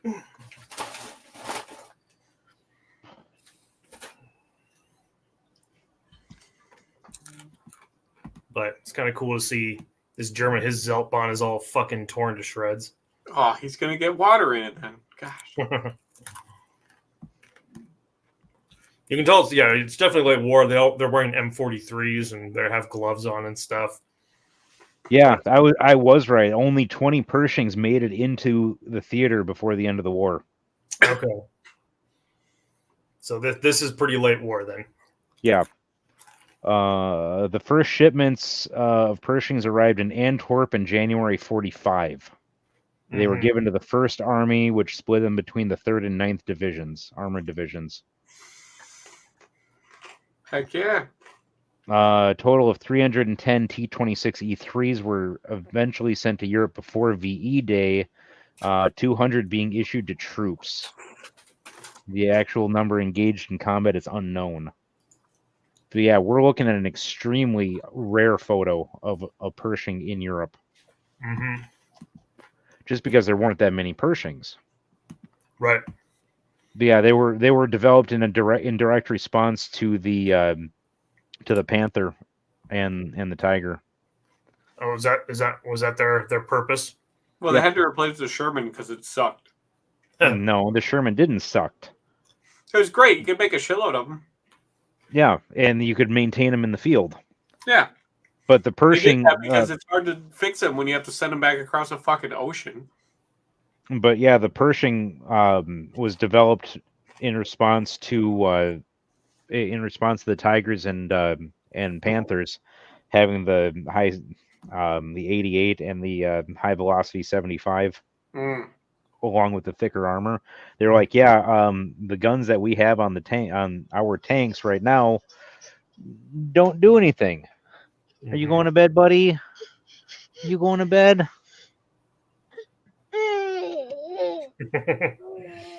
Say goodnight, bud. Nighty night. Love you. Go get mama. Go get mama. Daddy, I'll see you tomorrow. He's a good kid. Yeah. For now. No. Until he meets you. No. Devin is the ultimate bad influence. No. I mean, I kind of am, but no.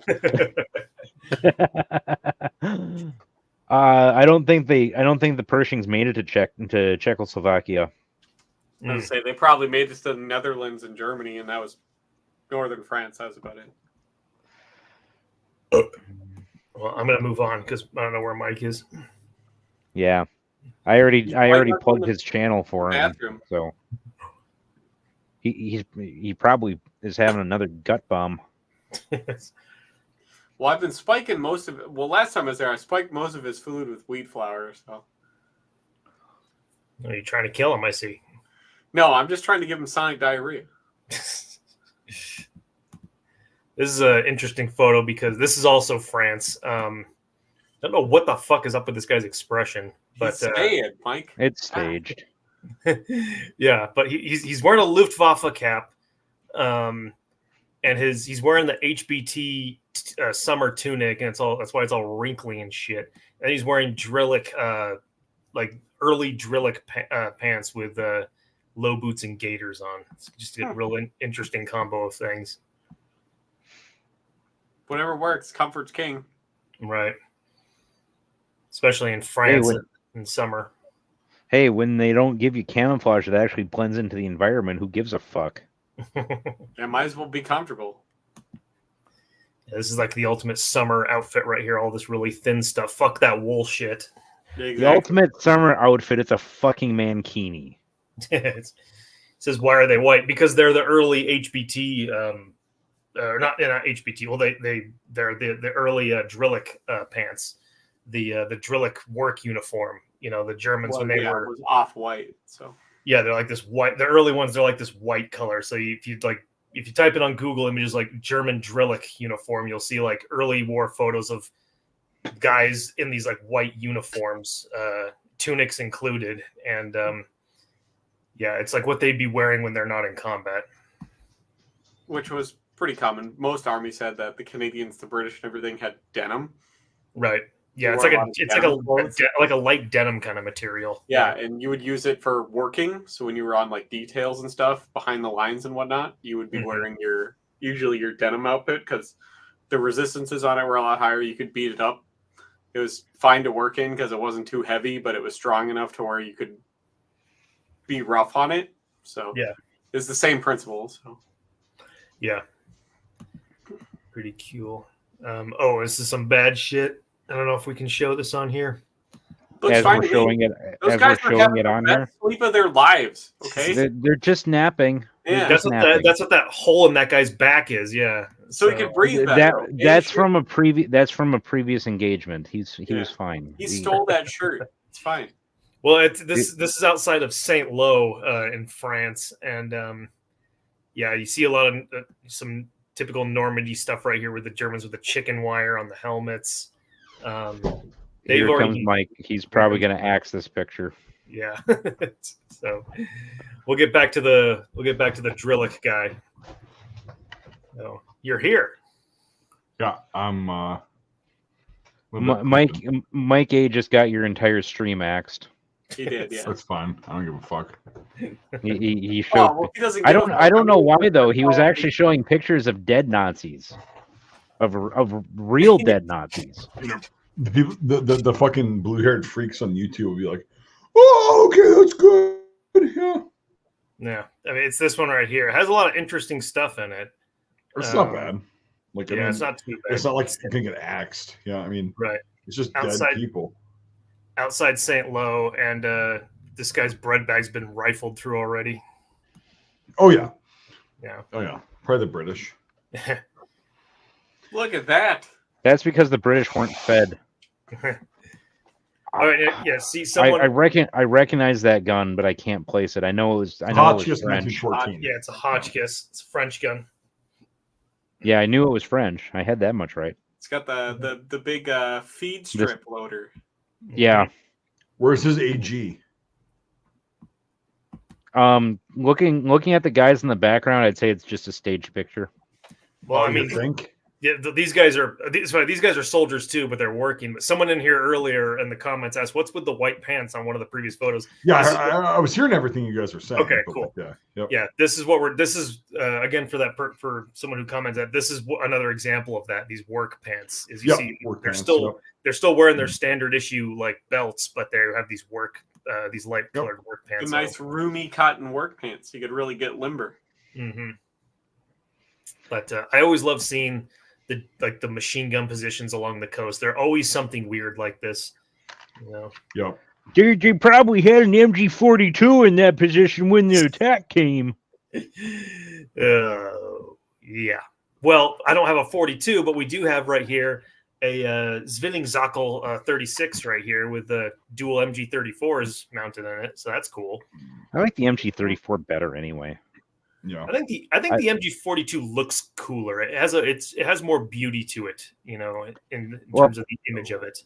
One of the guys that I worked in the gun store with back in 2012 did reenactment for the Germans, World War II reenactment for Germans, and he had a demilled MG42, and that thing it looked. He brought it in. It was actually on display in the gun shop when he wasn't using it for reenactments, but it looked fucking awesome. But I still like the MG34 better. I think the 34 is a better gun. So yeah. Well, it was.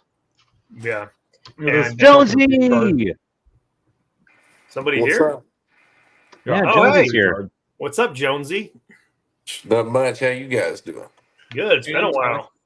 You leaving your sister alone? I haven't seen my sister in 20-some years.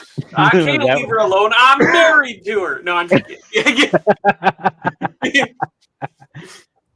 was about to say, Jesus Christ. I was about to say I don't have a sister, but I do. I got a half sister. I was about to lie. Shit. Well, it's Go a stand good the thing deeper that end. you're her brother, otherwise her daddy'd kill you. Yeah. It's It's like the Joe Dirt, I'm your sister. You ever seen that movie? A Yeah, long time unfortunately. ago. Yeah, a long time ago, but unfortunately. That's a fucking classic, man. It is a classic movie. Come on, Yeah, man. it's a classic because you fucking let's be honest here. If you didn't have standards, you would have that mullet. Oh, bro, I'm trying to get a mullet right now. I got to grow it longer. No. Dude, why are mullets coming back into style? Why?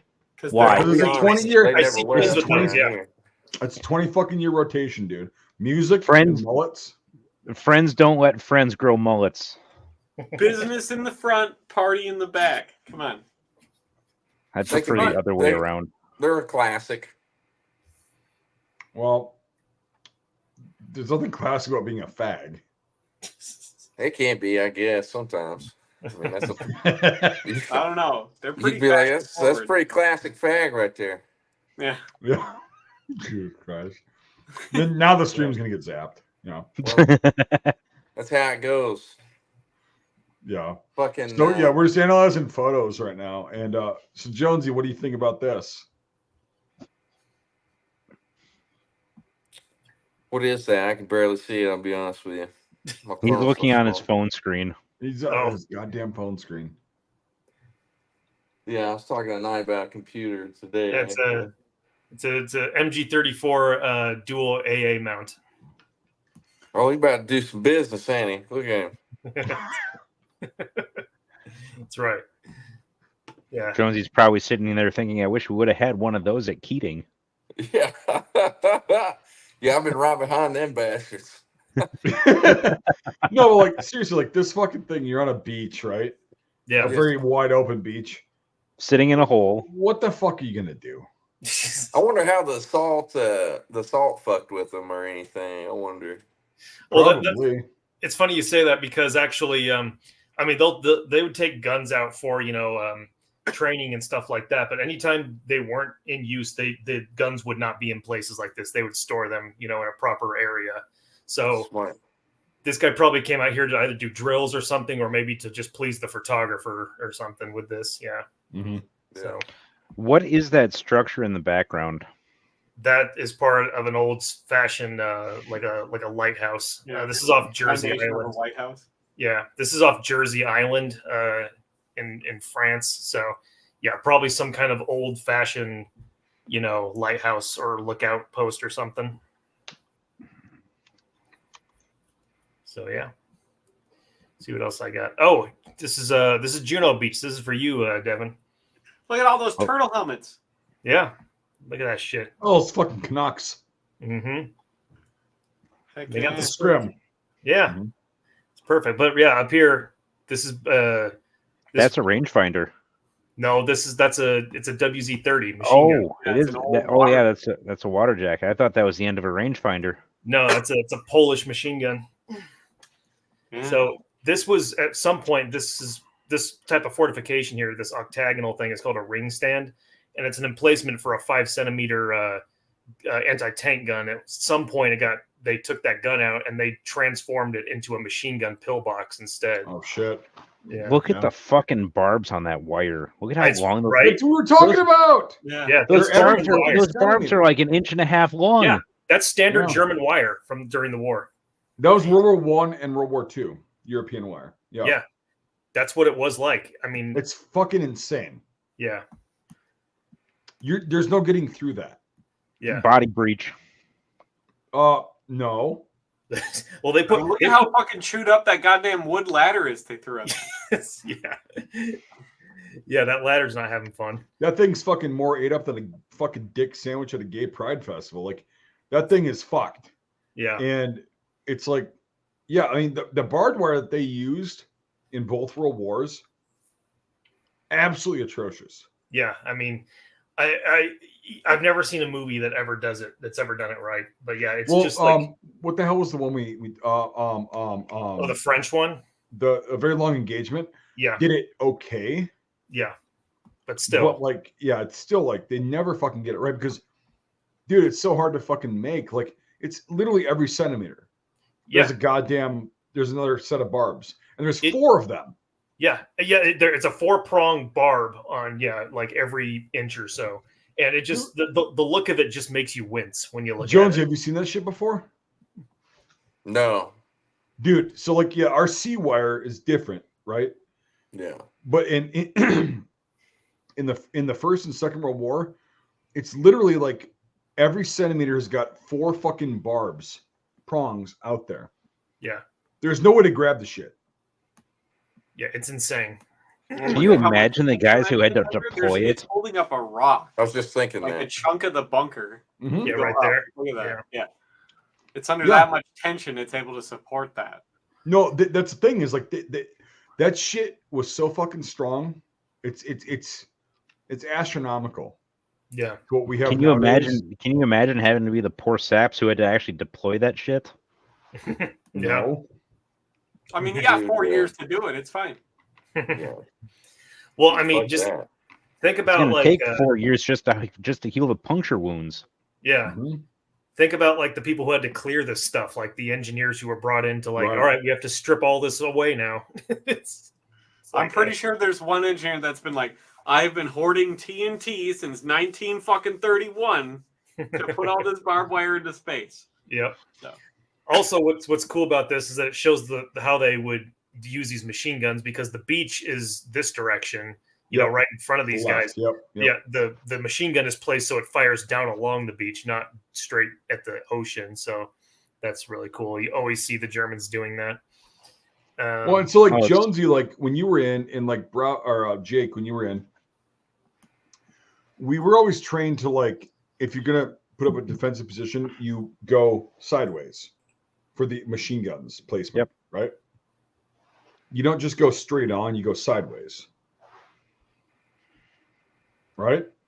Yep. Shoot a lot more people that way. You got a narrow strip of land in front of you, so Yeah, and that's the thing. Like they show on like Saving Private Ryan and fucking whatever other movies. It's just straight on to the beach. It's like no. I can get a lot more devastating fire going from the side, firing parallel to them. Yep, and Inflating fire. they do that not only with the machine guns but with their anti-tank guns as well. Mm-hmm. So I mean, like if you're setting up defenses like this, like that's what you have to do. yeah. So I love this picture. Ooh, color picture. Yeah. This guy he's Osttropen. He's Osttropen, yeah. Yeah, fucking A. Wearing an M42 helmet. Wait, Yep, that is. yeah, it's an M42. what the fuck? He's got an M35 like fucking vent hole in the helmet. Devin? No, that's a 42. You see the There's no- okay, yeah, now I there's- can see it. Now I can see it. There's no rim bead. No, I know, but like his rivet or his vent hole looked like an M35. No, I think they just stamped that one extra good. That's all. Yeah, that probably the case. Yeah. That one was made on a Tuesday. Yeah. So this guy's an Osttropen Yep. soldier. He's like a PFC or Lance Corporal, whatever the fuck. Yeah. He's got a Ribel. Yep. The French Rebel Yep. Mac 31. Yep. I like On that a fucking shitty, stump. like improvised bent to fuck sight they have on it. I know, right? That just janky anti-aircraft sight. Yeah. That spider and then it's just nailed like to a piece of wood. It's a piece of wood. It's a stump. Yeah. So But no, go down below on the bottom of the stump. Range card right there. Right there. I was just gonna say that looks like a fucking range card. I never noticed Holy that part. fuck. That's cool. That's cool. He put a Yeah. fucking range card on the That's awesome. Nice. That's fucking awesome, dude. That guy knows what he's doing. Oh yeah. This guy doesn't fuck around. He knows what he's Shit. Yeah, I never He's got a noticed fucking range card below this little stump mount. On He this- got some sausage fingers too. Look at that. Oh yeah. Yeah, he's got diabetes. Diabetes. Yeah, I was about to do it. Diabetes. That's freaking cool. What do I got next? Okay, we're back to Colmar Pocket. Okay. M10. Yep. No, Yeah, no, thanks. that isn't an M10. That is a Sherman. Yep. No, is it? That's a 76 Sherman. Mhm. Oh fuck! Yeah, it is. With the lime camouflage. Yeah. Love that you fucking just immediately called it out and you were like, "Yo, I know what this is. Yo, look at me." Well, the paint job made it look like an M10 for a second, Well, then it worked. and then the long barrel. Yeah, that is true. So, Mhm. but yeah, this is fucking. So Nope, this is that's not an Easy 8 Virginia, because that's got the vertical volute suspension, so it's not an Easy 8. Mm-hmm. The Easy 8 had the horizontal volute suspension. these infantry guys are just fucking sucking. They hate it. I was just I was like, man, they look Oh man, they're carrying so much shit. They're just fucking sucking. Oh Does god. that guy in the back have a fucking BAR? Yes, he does. Yep. Yeah. yeah. Oh my There's the god. bipod, and they're just slogging through that fucking mud. Yeah, you know, when And it's then- wet, it's always worse, man. It's like You're it's fucked. fucking- Yeah. Oh man, these guys. And then there goes a tank driving by them. They're like, "Son, you motherfuckers!" Can we Yeah, get a these guys- ride? Look at the guy with the BAR on the other side of the tank, right above the barrel. Oh, he's looking back. Yeah. He's looking back "Those like, "You fucking motherfuckers!" Oh man, that is a fucking slog. He's like, "You motherfuckers!" as Oh. that tank goes driving by, and the Mud guys in the and tank, snow. are like, "We're not walking." We're not walking. We're warm. We're good to go. You guys will be It- walking. Or you it- guys will be it's- warm because you're walking. Yeah. It's too warm in here. We had to open the hatches because we were starting to sweat. Oh Jesus Christ! Whoops. Yeah. Good Why photo. the fuck did we? Oh my god. Because we So- weren't pussies riding in a tank. That's why. Well, I mean, it's like And also because the Wisconsin Jonesy- National Guard doesn't have tanks anymore. so. Jonesy, you were in a cav unit, but like, were you light infantry? Oh yeah. Mm-hmm. Yeah. See, yeah, you don't get vehicles. No, Well, it's like- we had to hump it everywhere, and then Yeah, it's we like- finally got vehicles, but they were, the MRAPs and Humvees, and we would Well, like, still we were when those driving things are places driving we by still initially, walked. you're like, why in the fuck did I do this? Why am I humping everywhere? Yeah, well, I liked fucking rucking, and I was pretty good at it. Yeah, you like it to a point though, where it's like Well, yeah, you can get smoked, and I remember this we kind of went shit. on this. Yeah. We went on this mission to kill these dudes and or capture them or something, and we walked all the way up this fucking ridge and this mountain, and we went up to this village, and there was a Russian bomb stuck in a tree that didn't detonate, and we asked them if they want, you want us to blow it, and they were like, "Nah, we're good." And we're like, "Okay," and those guys ran away, but yeah. We walked. I mean, we were fucking killed after that. I mean, we walked for fucking ever. Yeah, that's the thing is like in this picture, it portrays like the infantry seeing a vehicle and going, I'd really like to ride on that. They're not offering a ride. And they're just like fucking, oh God, fuck this. Oh, dude, yeah, that's the suck, man. That's the fucking suck right there. Yeah, God damn. just embrace it. Yeah, especially when it's like raining and snowing and just shitty cold. Oh, fuck that. Yeah. Be right Oh, back. man. Yeah. This is also Colmar Pocket. So got some. Oh, he's prisoners. got the fucking grenade launcher on his M1 carbine. Yeah, really interesting to see that. Yeah. That's interesting. Nice. And it's got one of those cases for a grenade too. Yeah. That's Yeah. Kind of rare to see that. His jacket's stuffed full of stuff. Well, his shirt's full of stuff. Yeah, his shirt. Yeah. Because the jackets are fucking. Well, is that a. I don't know what this hood is. I was like, it looked some kind of fur lined something or other. It looks like he took it off another jacket and put it on his head. Yeah, it Probably, looks like he's yeah. just tying it around his face to keep a Yeah. Gas wind mask off or something. bag. Let's see the POWs quick. They're helping a wounded American. You guys got a fucking 36 tunic on, of course. Mm-hmm. They don't have any gloves or anything. Oh, they're freezing fucking cold. Yeah. That whole that would suck so fucking bad.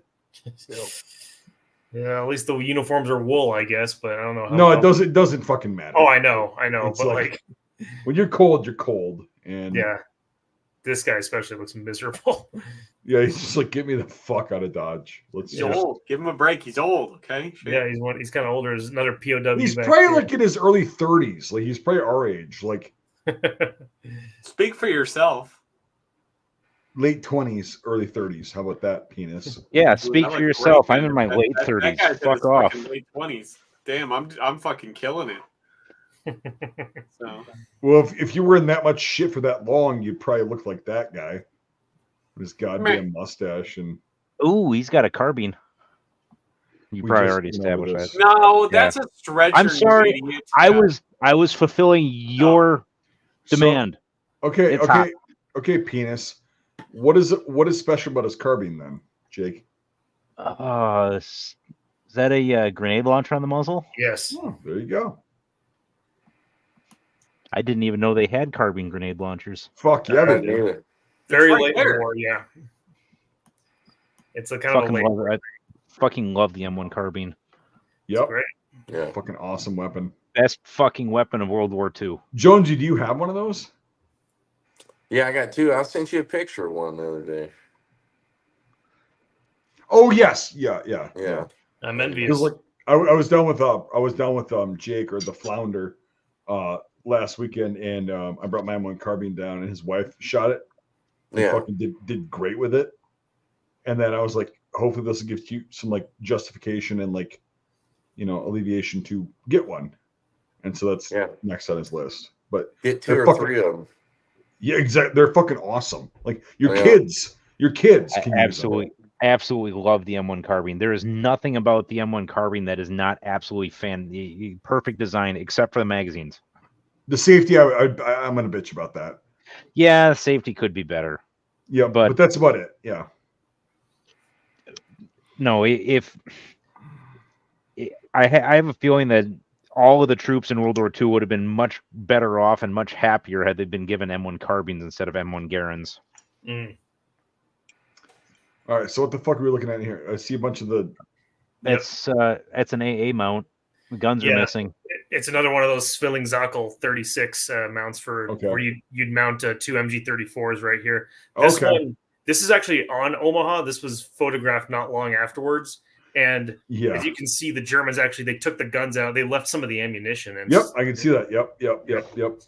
But it's funny. The photo description of this says a 20 millimeter AA gun. It's not a 20 millimeter at all. It's not a 20 millimeter if it only has one seat. Well, it doesn't even have a gun in it. It's just a mount. So yeah, it's like the photographer didn't know what the hell he was looking at. He's just like, oh, I see a spider website up here. It must be an aircraft gun. Yeah. Right. Yeah, but no, it's there's all grenades down there. Yeah. Yep. Every year it's the same thing. Is meat, potato, rutabagas, and lard, and I end up farting like a tuba at the back of the band. Grown man can't look another man in the eye, the hairy eye, and say he's too heavy on the sap. What's interesting is that this one actually has the porcelain ball Right. hanging out. You know, that's Well, the one to the left of that, yeah, has got the fucking bottom metal. No, to the right. all right, right here. Yep. Yeah. Because the bottom metal fucking like the little thing to hold the cap in twisted off. It's completely gone. completely gone. Yeah. Huh. that Well, and that's was staged, definitely. That's the ammo storage right there for it. Yeah. Door falling off. So cool. Oh, okay, we're back to southern France now on the beaches. Oh, Panzer II turret. Nice. Yep. 20 Nice. millimeter. Yep. So that's kind of rare to see. Sorry, Wearaboos, 2.0 centimeter. Got to get that right. You know the right gun, Jake. You're not even a fucking real wearaboo. Like That's a sailor. That's Yeah. a U.S. sailor. Yeah, oh, is maybe. it? Yeah. What gave that away? And everything. What gave that away? Yeah, like I mean, His shoes. It was the shoes. the shoes. Yep. He's a fag.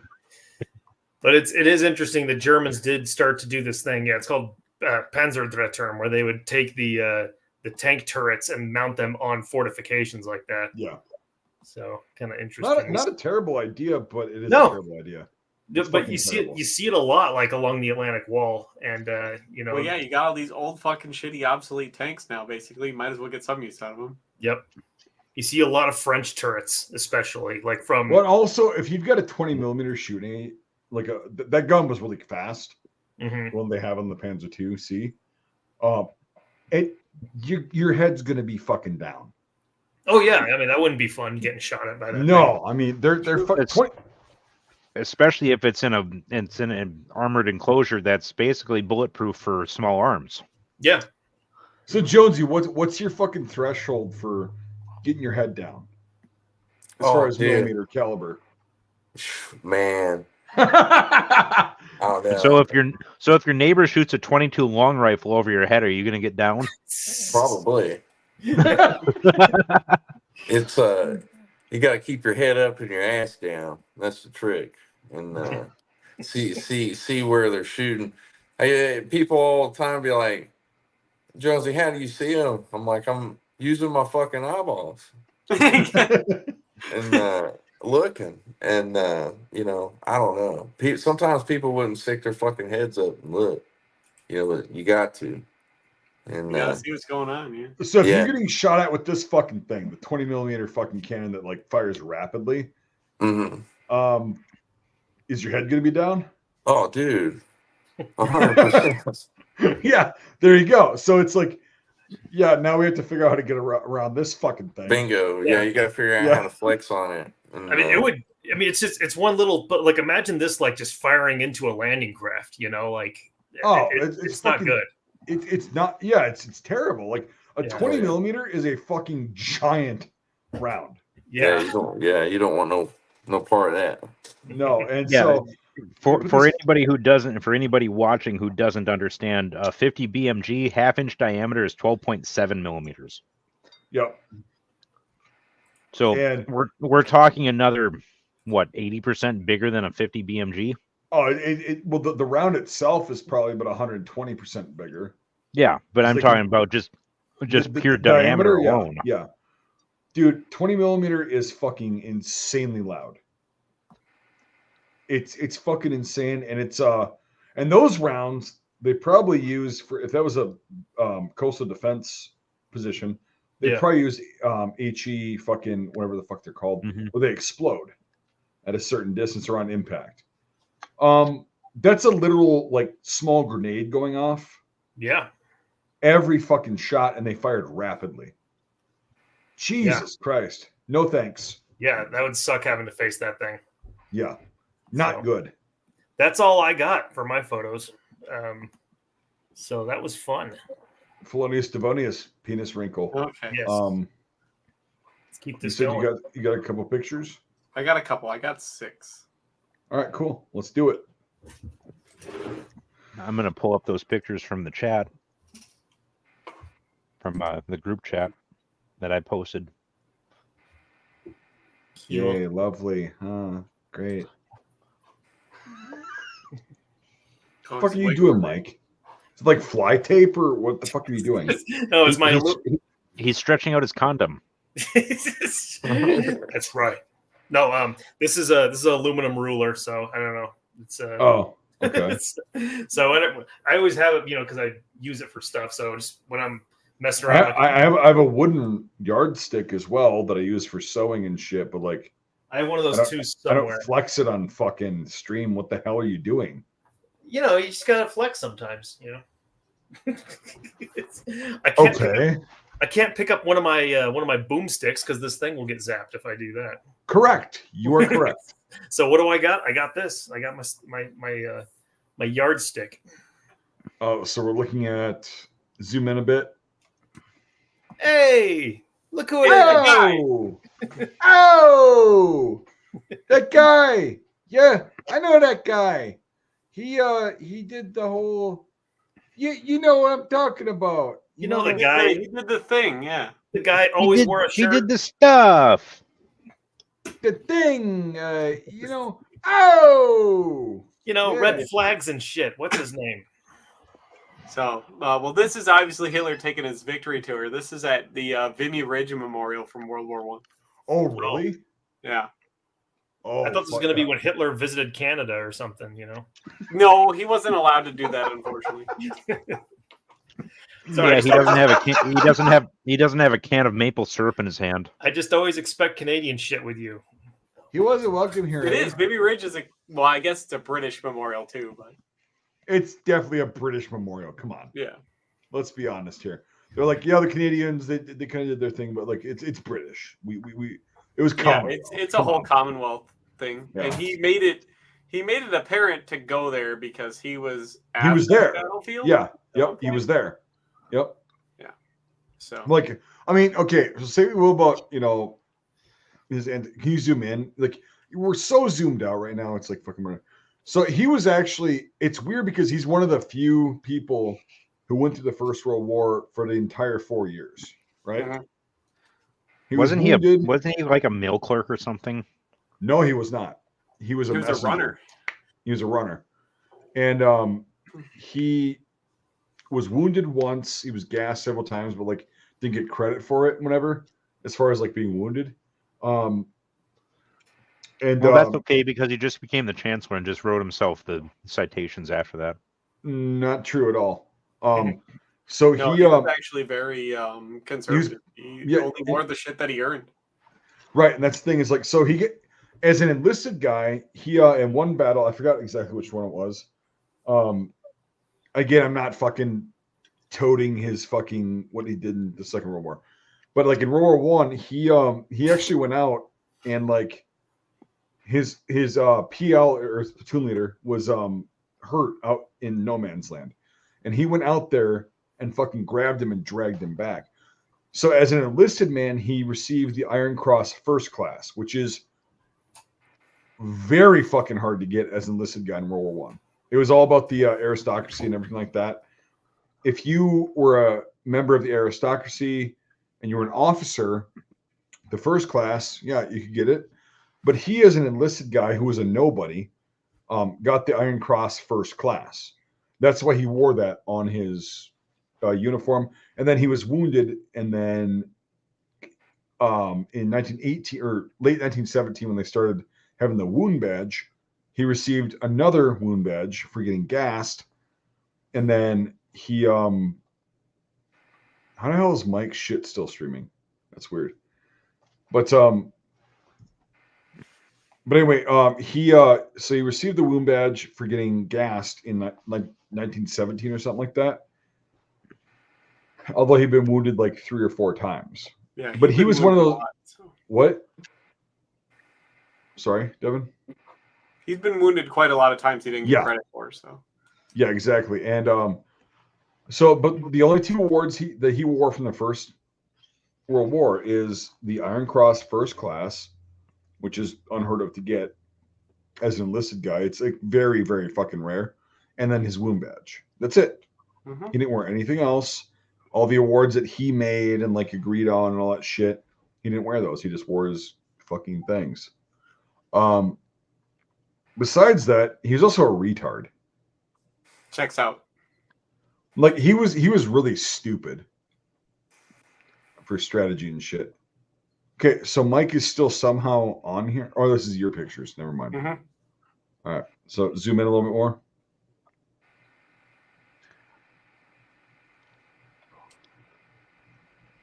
Look at those Brody helmets. Yeah. Okay. So that's what Mike thinks about the Brody helmets. They're fine. Those are Canucks in a fucking German position. I was gonna say this is them after taking a German bunker at Vimy Ridge. So. You see the rebar in 15, yep. Yeah. The Canadians, like they're kind of like the U.S. except like less known. Every time you put Canadians into combat, they'll fucking do work. They'll fucking like go and they'll be like, okay, yep, fine. That's the objective. Fuck it. We don't give a shit about casualty rates, whatever. We'll take it. Yeah, And but these Vimy guys Ridge- are finally exhausted after their whole advance. They took this bunker and they're all just relaxing now. They're just Well- sitting around and somebody Yeah. had So- a camera. There's a guy in the back center, who's just got that goofy grin. Not him, to the left. The one with the fucking knit cap. Yeah, that guy with the goofy grin on his face, and he's sitting there thinking, "Yeah, this crater's gonna make a great mass grave." No, Jake, that guy has shell shock. The eyes say it all. The eyes. say it all. The eyes, They say the it all. things, the horrors those eyes have seen. Oh, You see that guy on the far left who looks like Mo Howard, who's kind of looking off to the right there. Yeah. He's like, oh, there's an airplane. Oh, that's fucking cool. That's the thing. I is, haven't like, seen one of those before.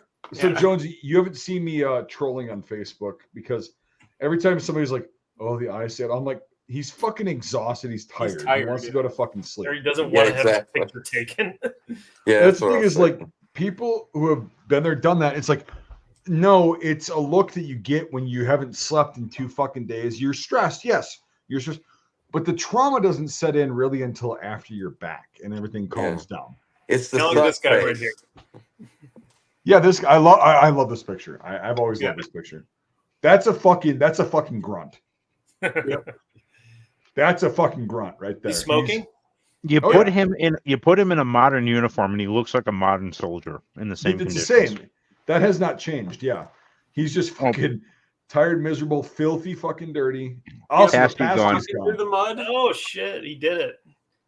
Oh yeah, the pasty's gone. Excellent. Nothing but meat, potato, rutabagas, and lard. I'm gonna be farting like a tuba at the back of the band all day Yeah. tomorrow. Yeah. Jones, you got to come on sometime when we do a riff of this movie called Escanaba in the Moonlight. No, Jonesy just needs to come on sometime and watch it with us when we do a screen share. That's what I'm saying. Yeah, Yeah, these Yeah, guys what too. the fuck am I watching? love to, man. That's a these fucking are clean trench. these are actually Canadian guys as well. This is in between Verdun and the Somme, and this guy Okay. has a mirror hooked up to his 1917 bayonet on his SMLE to be able to look back over the French line. That's fucking awesome. That's Yeah. crafty. So That's fucking awesome. Well, look at how this is tall a- he this fucking a pretty is. hard picture to find, but I recently found it. That was in pretty higher resolution, so you can see what it is. Because before it was kind of hard to make out, but you can see it's the big old fucking sergeant with his big burly mustache. Yeah. Oh yeah. Well, look zoom at in how a little fucking bit. tall he is. He doesn't want to be up on the fucking parapet. That guy is 6 feet tall. Yeah, Easy. And the trench is only dug for people who are 5'7". He's like, I'm staying down here on the duck boards. I'm not getting up there. I'm making shot. so but yeah, Also he's checking out his looking in his mirror to make sure nothing's happening. So Also a very well maintained trench. also look at this fucking worthless piece of shit with his hands With in his hands in his fucking pockets. Yeah. What the? I still What get a- anxiety if I have my hands in my pockets to this day. Yeah. He's gonna get the whole fucking unit killed because he's got his hands in his pockets. Yep. What a Yeah. fucking loser. God, For sure, yeah. but like, so you get another cool lot of Well, stuff. zoom in. I told you, penis. Zoom All right. in. So like, Zoom in, Dick Stain. so these guys, so the sergeant and this guy are wearing the Canadian 1916 pattern leather equipment, Yep. and this guy, and this guy are wearing the British 1908 pattern equipment. Yep. The guy with the hand in his pockets, he has like that freaking bandolier vest kind of thing on. Is that what I'm seeing? The He has, like- 1908 pattern web gear had 5 pockets. No, that no. had He's three talking about the chargers jerkin each. that he's wearing. The leather So- jerkin. That's what Mike's talking about. Is like he's got a jerkin. Oh, It's- He's got a He's got a doing some goatskin jerkin, that's for jerkin on, sure. yeah. Oh, fuck off, Jake, you fucking faggot. Like, no, it's a leather jerkin. It's just another layer of warmth and protection. Yeah. That's about it.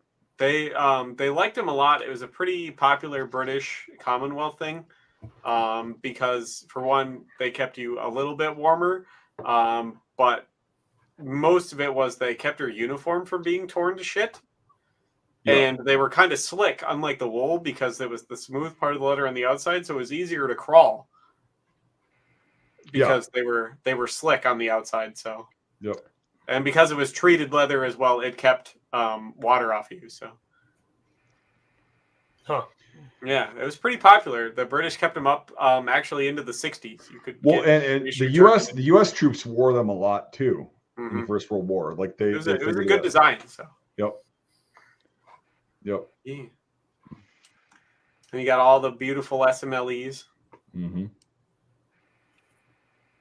I love it.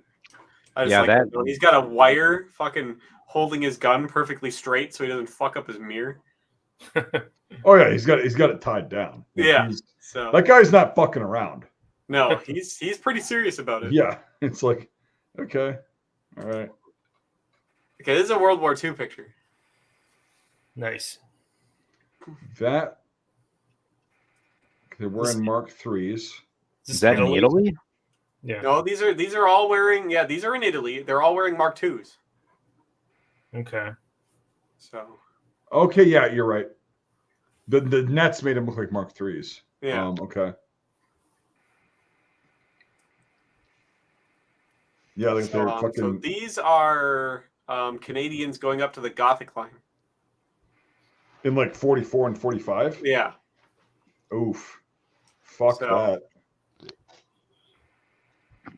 Yeah, but their ragtag equipment, you can see almost none of them are carrying their main bags anymore. Everything they got is just fucking lashed to their belt.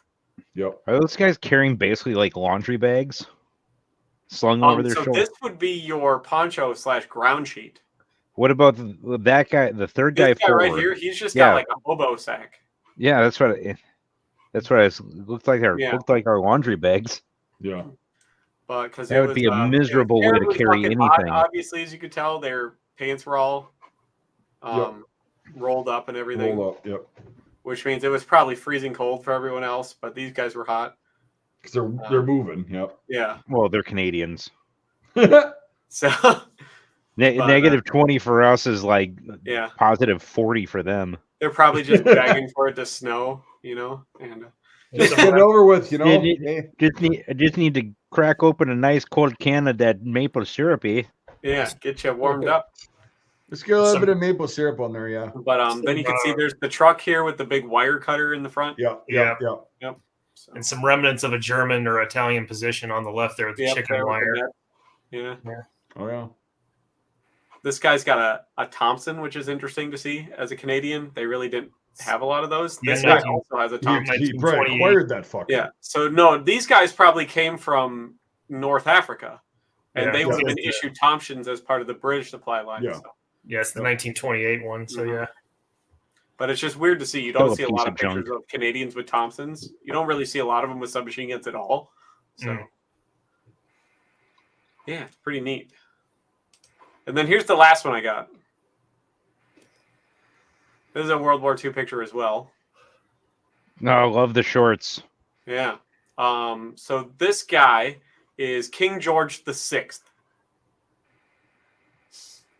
He was the guy who was leading, obviously. He was king during World War II. He was the guy that stuttered a lot. That's what everyone knows him for. He's the stutterer. That's Queen Elizabeth's father. Queen Elizabeth II's father. So. And he is inspecting the Royal Canadian, I believe it's like the 6th Royal Canadian Artillery Regiment. So. Very cool. Yeah. I got some for Mike. Mike's gonna like the ones I got, but he's already seen them. But I gotta go in a few minutes. Yeah, I do too. Flounder. Yeah, I've seen that one. Yeah. Look at that guy. Happy as a fucking clam. Yep. They're at an award ceremony. Yep, after the Battle of Verdun, the main one in 1916. His fucking helmet is completely. Yeah, I was gonna say. Yep. I was gonna say, look how bent up his fucking helmet is. Well, they're really thin. They are. They're not very good steel. So. No. Yeah. Show ammo right there. Yeah, show shot. Yep.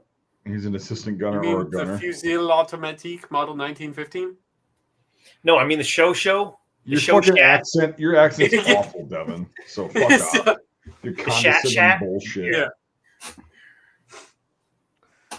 No, I love like this group that colorizes these old photos just does an absolutely magnificent job on them.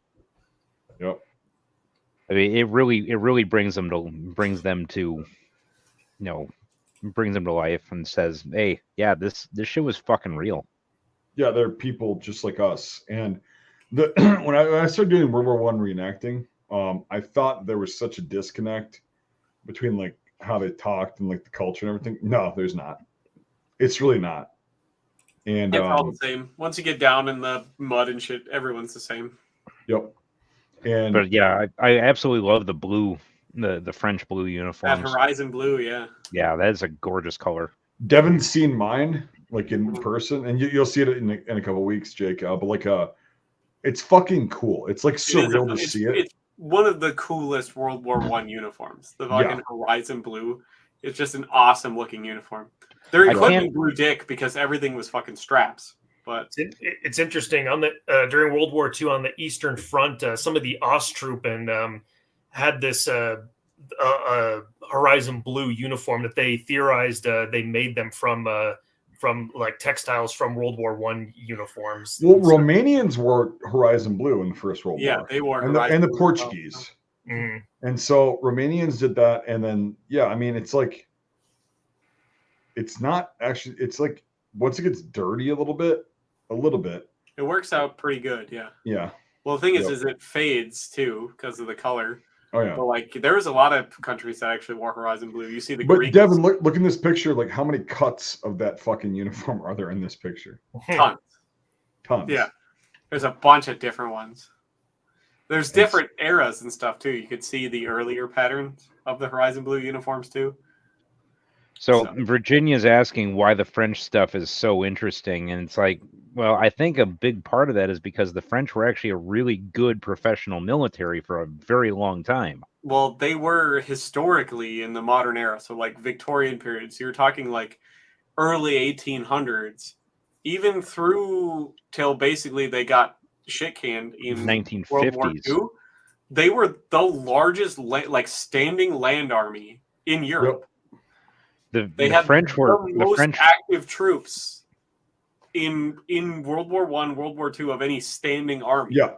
So and the French government, the French military were absolutely fanatical about making sure that their guys had the best rifles, the best equipment, and keeping them up to date. So as improvements were made on the weapons, they would pull the old weapons back into the arsenals and retool them to be up to the modern standard before until the interwar period. Then they kind of got stagnant because the government became a lot more liberal and it hamstrung them during World War II. Like their tanks didn't fucking have radios. They had signal. Before World War II, the Russian army was not larger than the French army. They were fucking tiny. So here's the thing about the Russian army. The Russian army they have a high potential army because they can just draft and force a shitload of farmers and peasants. But like as far as a professional army goes, France had the largest standing army in Europe for almost 150 years. No, France's weapons were not obsolete at the beginning of World War II. No, they weren't. They were great, actually. They were kind of light years ahead of their time. The MAS 36 was fucking light years ahead of its time. French weapons, up until World War II, the French were at the cutting edge of small arms technology. Mm-hmm. Like they were miles ahead of the U.S. when this is a topic that. If we want to discuss this, we can go on for 8 fucking hours straight and not skip a beat. Part of what you guys are saying is correct, and part of it's not. Except for the LaBelle. The LaBelle was a pile of shit. The LaBelle was a pile of shit. Look at all the bling in this photograph. Yeah. Well, yeah, they didn't die, Mike. It was Verdun. Come on. Well, dude, Verdun was probably one of the biggest slaughters. It was the longest drawn out battle in World War I. Wasn't Verdun like 300 some days long? Yeah, It was And like it was yeah, it was like a it little was like over a I think on year. both sides, what is it, like 2.5 million people died? Yeah, Mm. for a Damn. town. Which, by the way, like a month into the battle, stopped fucking existing. Yeah, well, the town was done, Yeah, so but their whole thing, wasn't there still the fortress there though? there was Well, some there underground was a tunnels bunch of them. that didn't cave in, sorta. Yeah, left Fort of Douaumont. That was one of the fortresses, but like the whole okay. Jesus Christ. I'm just gonna try to keep this short. So It's hard to keep it short. so Verdun, basically, the Germans went through Belgium, blah blah blah. They were on the road to Paris. The French knew this, and they said, "This is where we stand, or we're fucked." And Verdun is like basically like 60 miles outside of Paris, but it's also almost straight east of Paris, right? So they created a front there, and there were some fortresses. Fort Douaumont was one of them. There's a couple other ones, and they just kept like distracting the Germans, basically like to throw troops into there because they weren't giving up. This is a fucking too long, didn't read, very, very short synopsis of this battle. Mhm. The French poured guys in there and they were getting fucking slaughtered too. So it's a meat grinder. That's all it was. The Germans would come and take Verdun or the area of Verdun. The French would counterattack, fight back, bam, they'd take that. And for over a year, over 2 million people lost their lives just right there in that one fucking place in France. Mhm. It doesn't help that people were throwing bodies at the problem. That was the only solution they had at the time, was to just throw more bodies at it. It's like, grab the fucking rifles from the dead, bring them back, issue them to the new guys. Go ahead. On both sides. It wasn't just the French. It was And rough. then It was a good crossroads. That's why everyone's like, well, why did they just go around? Well, all these fortresses they built after the Franco-Prussian War along the Belgian and German border were meant to prevent the Franco-Prussian War from happening again. So there's a ton of forts, and they were all interlocking, and they used natural barricades and stuff to keep people from flowing through. So they would put these forts outside of these towns, which were natural crossroads and railway hubs and stuff like that. And Verdun was both a railway hub and a major crossroad. So the Germans needed to take it without having to literally miles and miles and miles, hundreds of miles extending their supply lines to go around it. They had to take Verdun, and the French were just like, we're going to die on this hill. Literally. That's exactly yeah, you're correct. Yeah. And they did, and then the Germans were just like, holy fuck. We cannot break through. We're just going to stay here. And then it became a stalemate, and then the French eventually got enough bodies to just fucking start pushing them back to the fucking German border. Mm. And then come the Americans 2 years later, or a year and a half later. Yeah, and they were still fighting at Verdun. By the way, the Americans did fight at Verdun. Yeah. It was still going on, but it was just like this, people move people around, and dude, it was such a colossal catastrophe. It was, and it would have resulted in a German victory if they didn't get a lot of other countries to do simultaneous attacks. You got the British and the Indians and the Canadians, everyone to start the Somme, which was another massive front. There you go. Yeah. Pull troops away. You got the Russians to start the Brusilov offensive in late 1916, which just hammered the Germans and the Austrians from the eastern side. So the Germans literally had to pull people away from this fight. Because France was like, yeah, if we don't get some help, we're going to be out of this war soon. Yeah, we're fucked. Like, they're going to, because they were about to literally like, if we lose this battle, we lose this fucking war. Yep. So, and then everybody else, Russia included, loses the war. Yeah. And then, it's just, World War I is so interesting because it's like, whenever one thing happens, it's a fucking ripple effect. It is literally watching it and knowing all the fronts and all the armies involved. It's the epitome of the butterfly effect going to the extreme. Oh, and it literally is, you step on a butterfly here, well, then the Russians fucking come over the hill with all their horses and shank you while you're asleep. Right. So,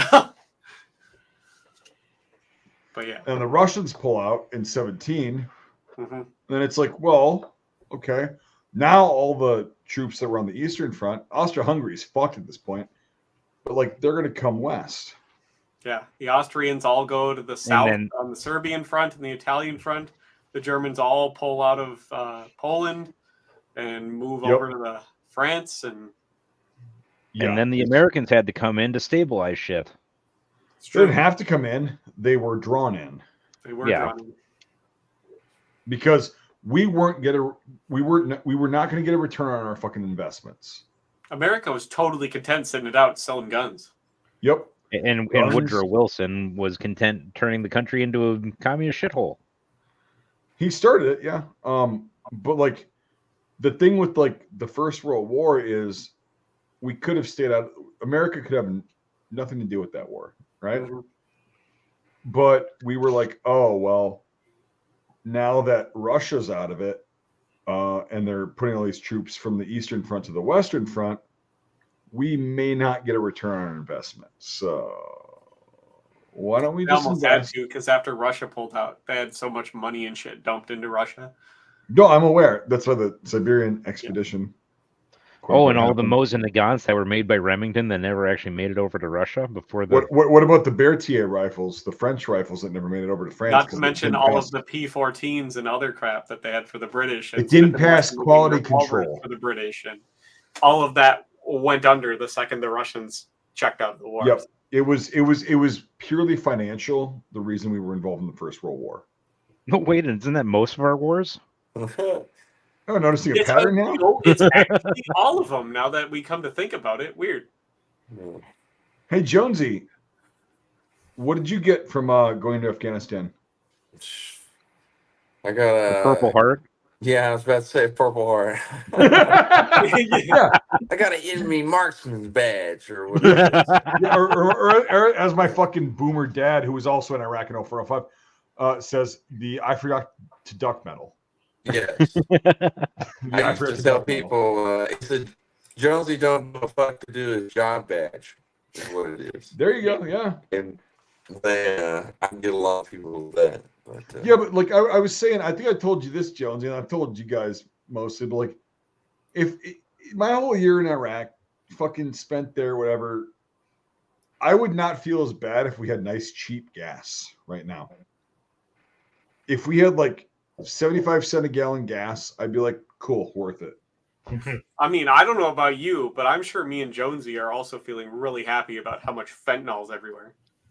And a 51st state called Iraq. It's fair. Yeah. That we could travel to without a passport. But anyways, cool. it worked out for America. They kept sold all all of those fucking Mosins to Finland and made all their money back. It's great. Oh, see, an Arsenal is here. I'm sorry, guys. I didn't join the military. I'm the only You're one here. fucking smart, that's why. I'm the only one here. That math adds up. Yeah. Hey, Mike, see, an Arsenal is here. What? I like that to shoot my M24 Mosin. That's made out of Remington. Yeah, CNR. So I'm gonna try learning those Rosalies on you. The Berthiers you're talking about? Or are you talking about the bayonets? Like did Remington make fucking bayonets? Yes. They did? Yeah. The Rosalie bayonets? Mm-hmm. No shit? Yeah. They pawned everything off on the U.S. government, and then the government surplus them shitload afterwards. The problem with a lot of the Berthiers is they were rejected for being out of spec, supposedly. Yeah, I don't understand why. Like, it's like, because here's the thing is like the P-14s were out of spec. The fucking, the Mosins were out of spec. The Berthiers were, it's like, what in the fuck? Okay, so the bayonets, they try packaging them with shotguns for the U.S. government. Hey, guys, I'm going to take off. Yeah, right on. See you, Mike. Have a good night. See ya. It's good seeing you Later, guys. man. Later. None were accepted. So the bayonets, they try packaging them with shotguns for the U.S. government. None were accepted. Oh, they would have been great on shotguns. Well, Yeah. actually not because they break. But like, I mean, to be fair, so did the fucking 1917 bayonets. yeah, Chris, are you able to, or Jonesy, are you able to read the comments? Let's see. Read chat. Yeah, CNR Arsenal is on here. I don't know how the fuck he's on here, but like, See, Arsenal's a cool guy. I know he's Well, fucking. I mean, it's a cool I've team of people, but yeah, because I Yeah, assume no. it's probably a Thias. That's a Thias. That's probably yeah, done. it's a yeah, but like I just don't know about this shit. Like I'd never heard of that. I didn't know they. I knew they made Berthiers and they made fucking Mosins and other shit, but like I didn't know they made bayonets too. Yeah. Interesting. A lot of them came packaged. Cool. It's like when the British bought P14s, a lot of them were for slings and bayonets as well. So Sooner or Thias, do you want to come on the stream or are you busy? You want me to pull up the next picture? Ordnance photos of a bunch of trial shotguns with Yeah. fucking Mosin bayonets? yeah, I got like 20 more minutes in me, man. You're good, man. Like I'm just Yeah. this is getting into fucking absolute Nerd territory. Yeah. Oh yeah, right. it's cool though. I like learning shit. Most bayonets are the shit. Yeah, he's gonna have to step away. Okay, that's fine. He's a very Yeah, busy dude. So yeah. We'll have to Yeah. invite him on next week. Yeah, I mean, I've got his contact info like through other people and everything like that. So, okay, yeah, it's God, I didn't know they made. So they made fucking, yeah, interesting. Anyway, I know Devin knows everything because like he fucking knows everything about everything. I just like World War I stuff a lot. I'm gonna pull up the next picture. Do it. Go for it. Do it. Okay, so zoom in a little bit. Yep. Because they're French guys. This is in like probably 15, 14 or 15. Those look like labels. They are. Yep. Marlon Bells. Yep. That's So 14 or one thing I noticed about Mike's label when I was shooting it last weekend is that the notch on the rear sight is offset way to the left. I mean, that I could don't just know. be his gun. So No, it's the way it's carved out. I didn't notice that either, and then Jake like pointed it out to me. It's literally cut that way. Yeah. It's on all three positions of the rear sight.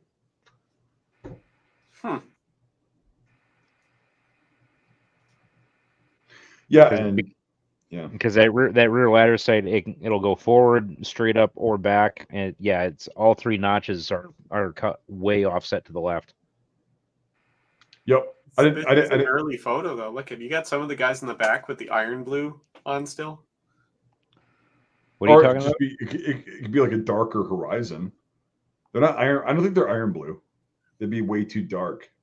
It would show up as black on these black and white photos. This guy on the right is wearing a completely different color than the guy next to him. For sure. Well, that could just be the exposure though. That's the exposure, and probably it could have been faded quite a bit. Oh it could be. Well, too. you see some of the guys in the back that are probably the officer guys because they don't have any equipment on. They got this the darker guy. peppies that are. Yeah, there's two officers. You can see the fucking. Yeah. These two. Little... Like I feel like the two officers are probably at least wearing the old iron blue shit. I don't think so. I don't think so. I think because iron blue would show up as black.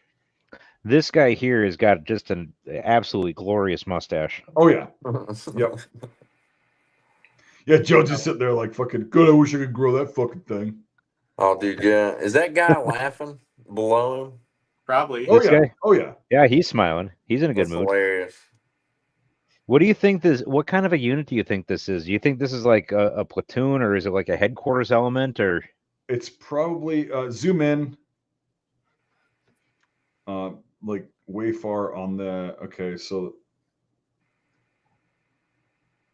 Oh, this is like 14 or 15. Yeah, this is really early. This is right when they were transitioning to the Horizon Blue, because their fucking collar tabs, their collar insignia is really sporadic. Yeah, this guy's got it. This guy doesn't. You got some guy's people got that got it. backing on there. This is probably a reserve unit.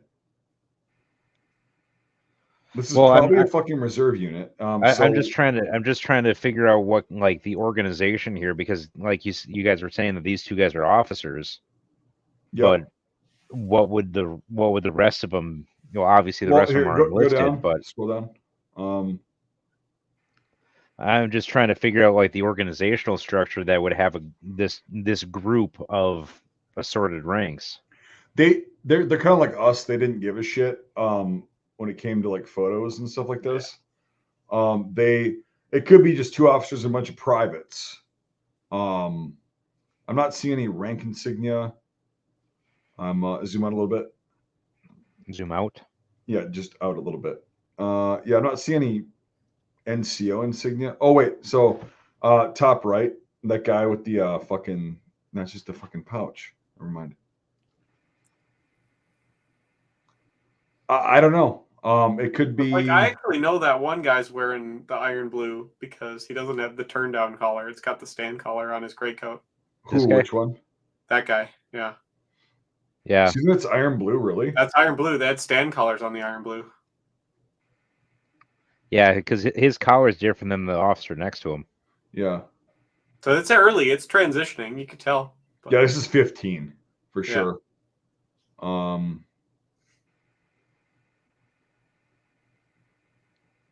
Yeah, that's kind of cool though. They got all this different shit. So much different shit. Yeah. Yeah. The kepis and the one guy on the second from the right on the bottom, he's got his fucking regimental numbers on his kepi. Oh yeah, I see that. You Yeah. can't read them, but they're That's not usual for the First World War. So this is that what is this the regimental number on his collar? Yeah, it's just faceted though, so it's on a different piece of fabric. Yep, and then this guy's got both. Yep. Kepi and collar. And I bet this guy also has both. Looks like there's something there. Interesting. That's neat. Yep, and I fired a LaBelle, and it's not the greatest rifle in the world. We hit fucking 2 rounds at 600 yards on a windy fucking day. Yeah, and I had to aim at the target next to the one that I wanted to hit. Yeah, it was a windy fucking day, dude. Like really windy. Okay, this one Mike and I looked at when I posted it, but yep, this is a great one. Yeah. Oh, this is an awesome photo. Yeah. Yep, LaBelle's again. Yep. This is probably 1916 because they got gas mask canisters. And the guy in the middle has corduroy pants. Is that what this metal can is here? That's what that is. Yep. The guy in the middle has private purchase corduroy pants. The guy on the right has private purchase putties, like the dark, like reps. Which is it's the iron blue ones, but like they would have private purchased those. Well, yeah, they would have recycled a lot of the wool from the iron blue, the leftover iron blue into. And he's like, "Hey, I need putties. My old ones blew out. They're all fucking rotted. Okay, $5. I'll make you a new pair. Okay, cool." I never noticed this guy on the right's also got a pipe. Oh yeah. The guy on the left has a cigarette. The guy in the middle has a pipe, and it's this is very typical in 1916 French. Actually, to the end of the war, because this guy in the middle, he looks like the guy you don't want to fuck with. No, he's a fucking NCO, and it's like, and he's just a fucking giant. Look at that LaBelle compared to him. That thing's 52 inches long. He's about my size, except not fat, but like he's about 6'2" ish. And yeah, it's like, but yeah, he's probably been in the war since day fucking one. Yeah, which is unusual, but like, yeah, that's a guy you don't fuck with, but he also likes his Joes, you know? Yeah. Or his Jacques. He likes his Jacques. And Jacques. What do you think, Jonesy? Zoom in on the middle picture, or the middle guy. Yeah. Kind of looks like Jonesy if Jonesy would grow a dark mustache. You know, so my buddy told me, he's like, you look like Billy the Kid. I was looking at Billy the Kid's picture, and you look like Billy the Kid. You know, that one where he looks goofy? I was like, you motherfucker. But, you do. Yeah, you get that fucking, the blonde the shitty. What do you think about that dude in the middle, though, really quick? And then we'll go to Billy the Kid. What do you think about that dude in the middle? If he was your NCO, if he was your fucking platoon sergeant.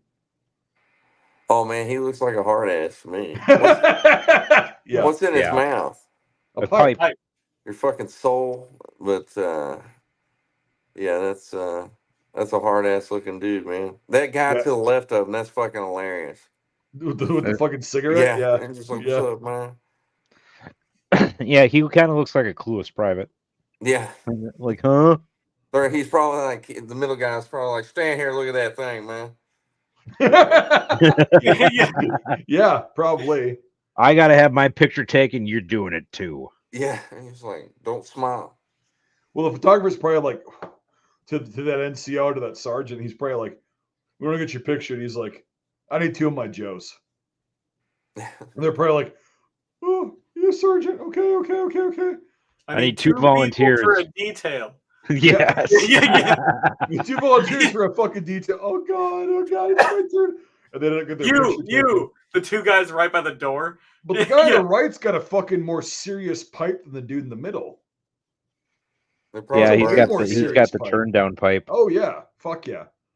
And the guy in the middle, the sergeant's like, he's got a straight pipe, which I respect. It's fine. My dad, that's what he rocked the whole fucking time. Yeah, I always preferred a straight pipe too. Same. I don't Straight really like stem's the way to the go. curved Bad pipes. stem's kind of eh.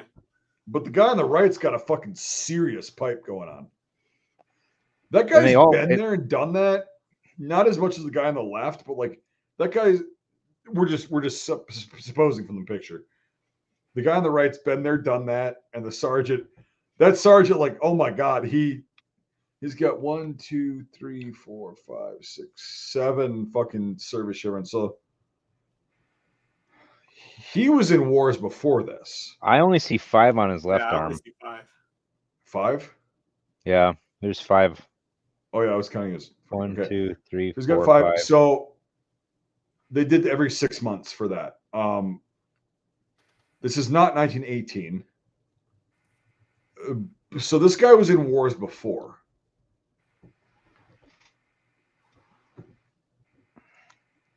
But his right shoulder, that's his sergeant chevrons, right? Yeah. Yeah, there's just 3 there. And he's a fucking that guy's a fucking badass. Well, there's also some cool stuff about the uniform, so you guys haven't picked up on yet either. Well, the double-breasted versus single-breasted. The double-breasted's the first pattern.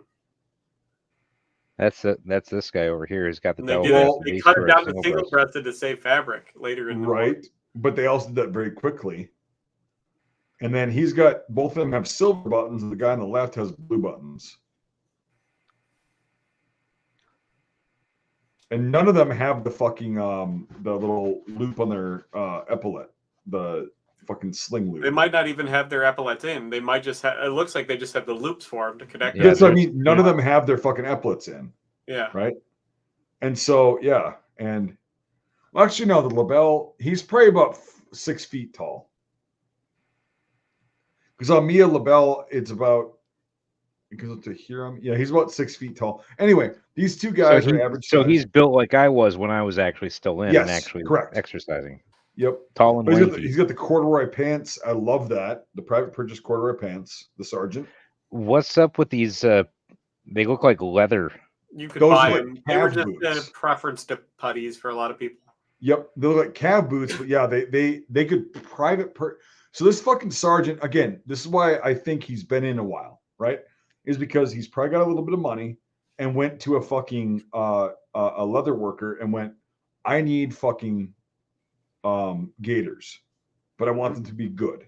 And they measure your calves and everything for those too. Yep. So it's like that's why you can't like buy older pairs and get them to fit because they were oftentimes just tailored to the person. Exactly. So they don't ride up, they don't change position. They're No, basically they cut out the fucking pattern and then they fucking stitch it. Mm-hmm. They buckle it and everything like that.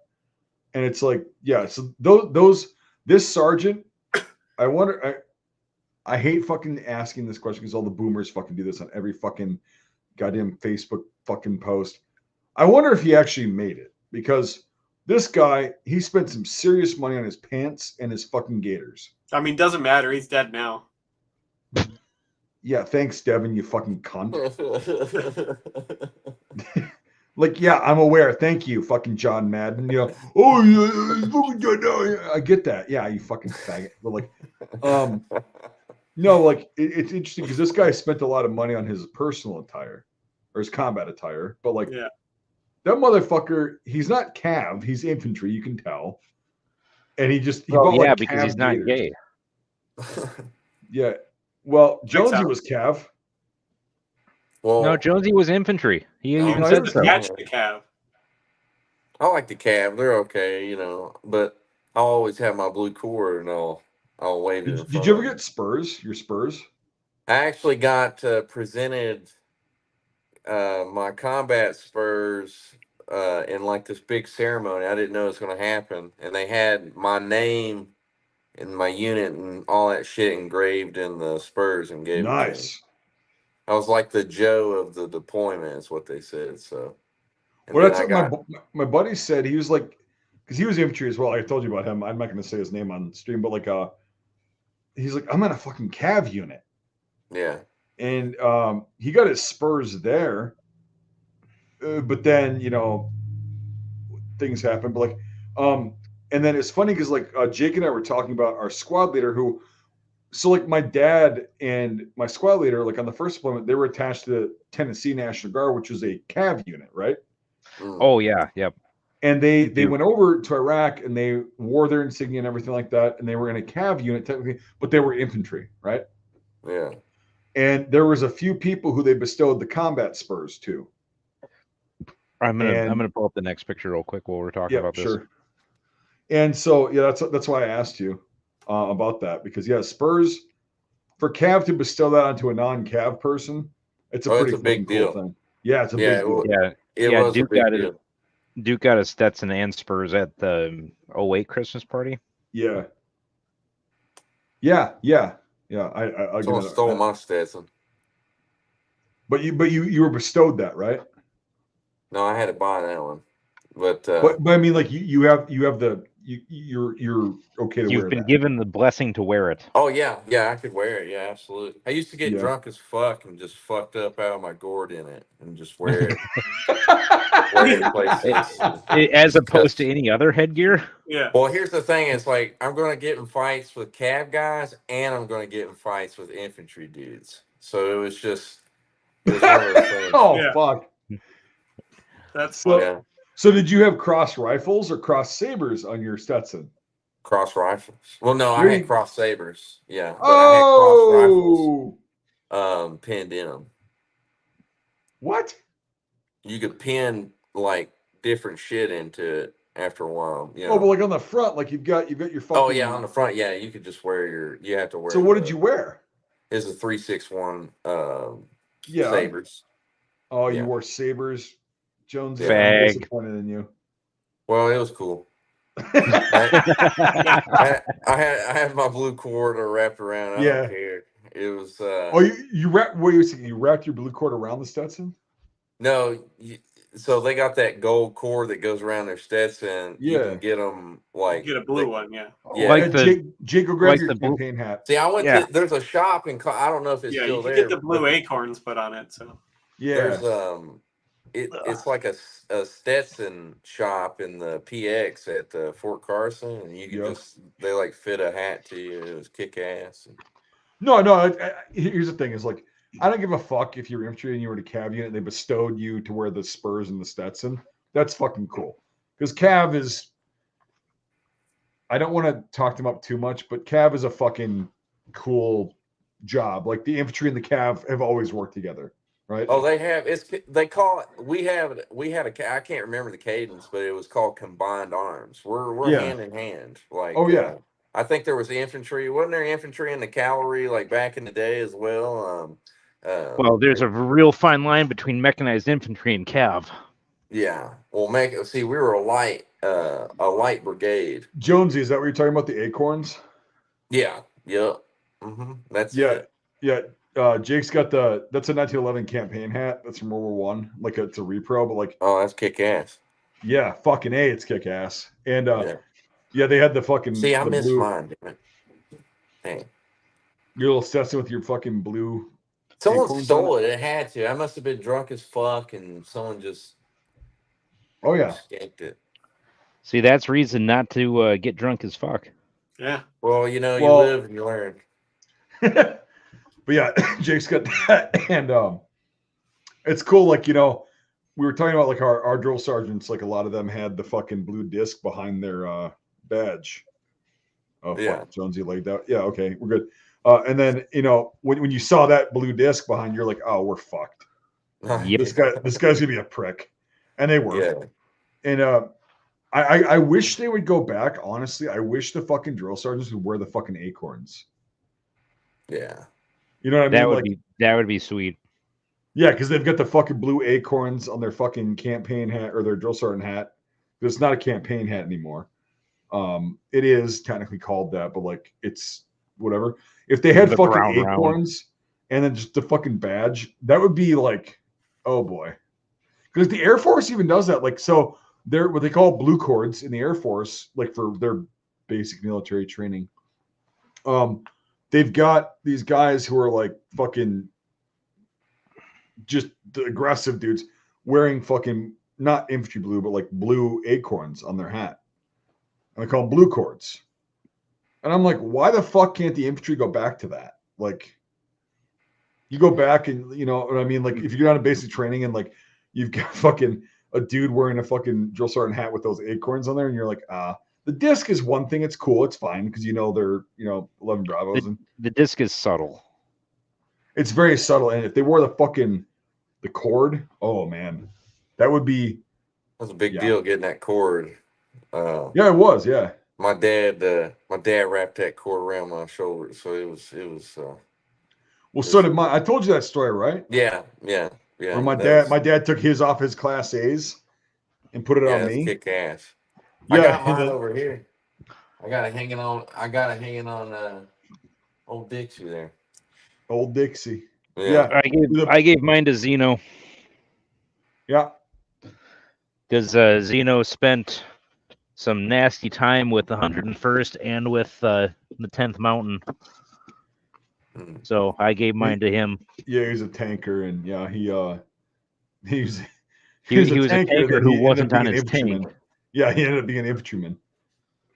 And so yeah, Zeno's he's a cool dude. Yeah, he's funny.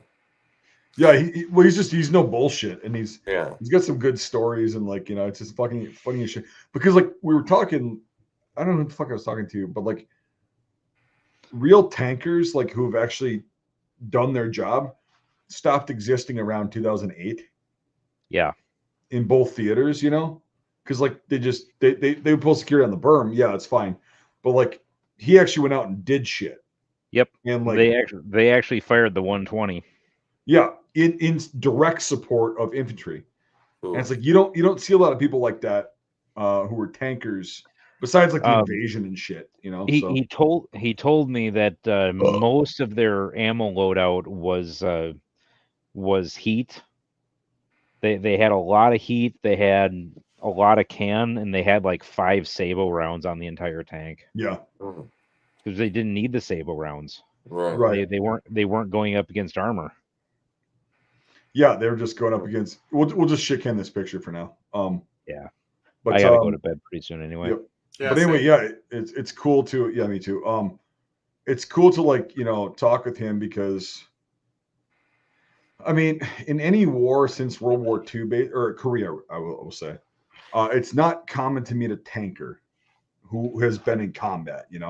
Right. Because it's just usually like it's not the way we, most tankers were like peacetime service. They trained, they did their thing for like Europe and the Cold War kicking off, but they never really actually were in combat.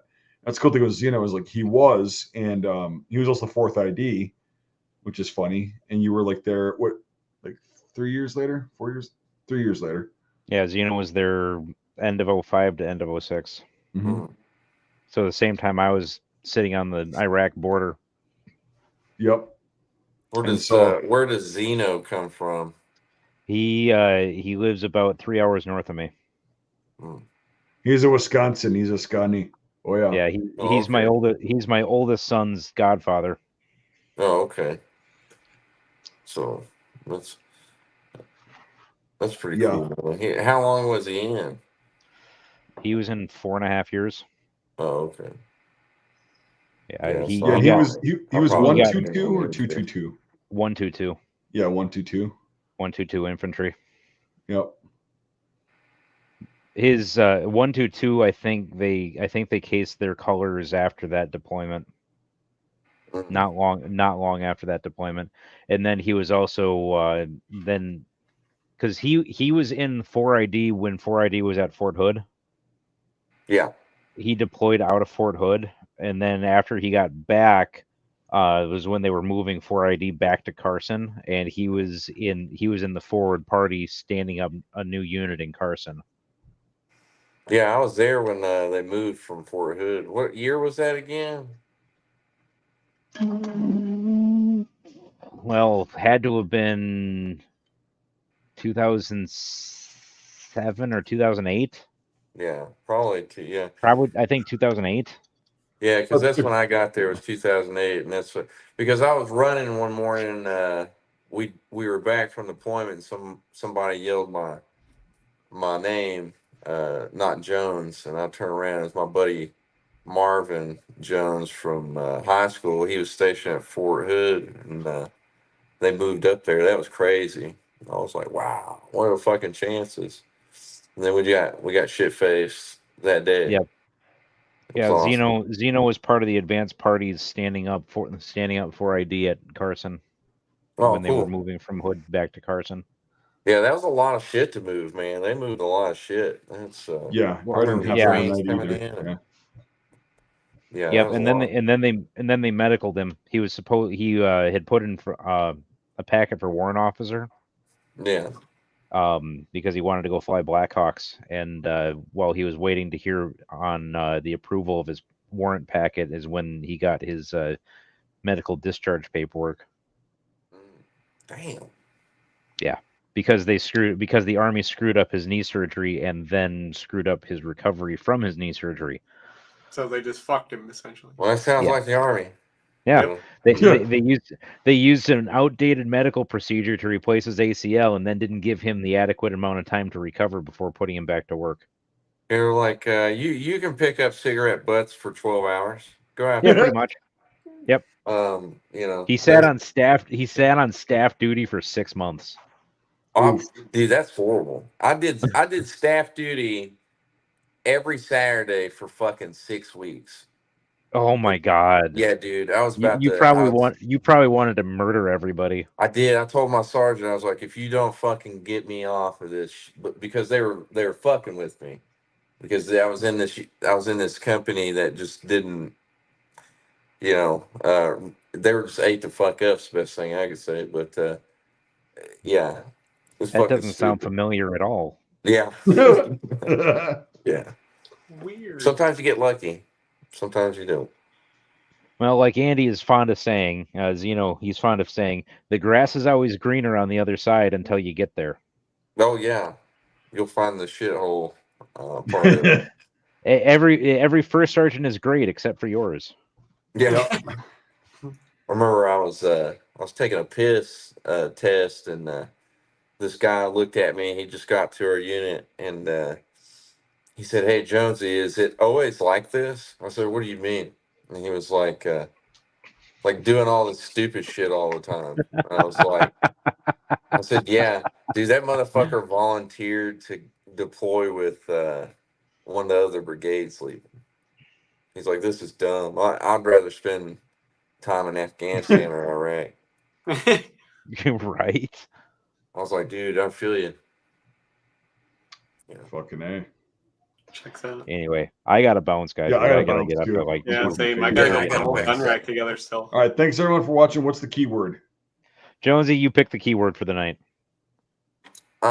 Shit. There you go. Shit. All right. Shit. That's what it I is. Got don't it. know, man. Ah, shit. I'm wore out, bro. I'm fucking Yeah, exhausted. I'm fucking tired. I'm Shit. fading. Yeah. So Shit goes All right. good with how we started the stream, so Right. It rolls Cool, yeah. downhill. And, Start a it lot of does shit go. stories, and Yeah. Jonesy, sometime you're gonna have to tell some of your shit stories. Like I will. I pooping got a stories. ton of them. He's got a Yeah. bunch of them. Heard a couple Everybody's of them got them. before, Yeah. Yeah. All right. Thanks everybody for watching. The keyword is shit or shit. Shit. So Yeah. all right. We'll see you next time.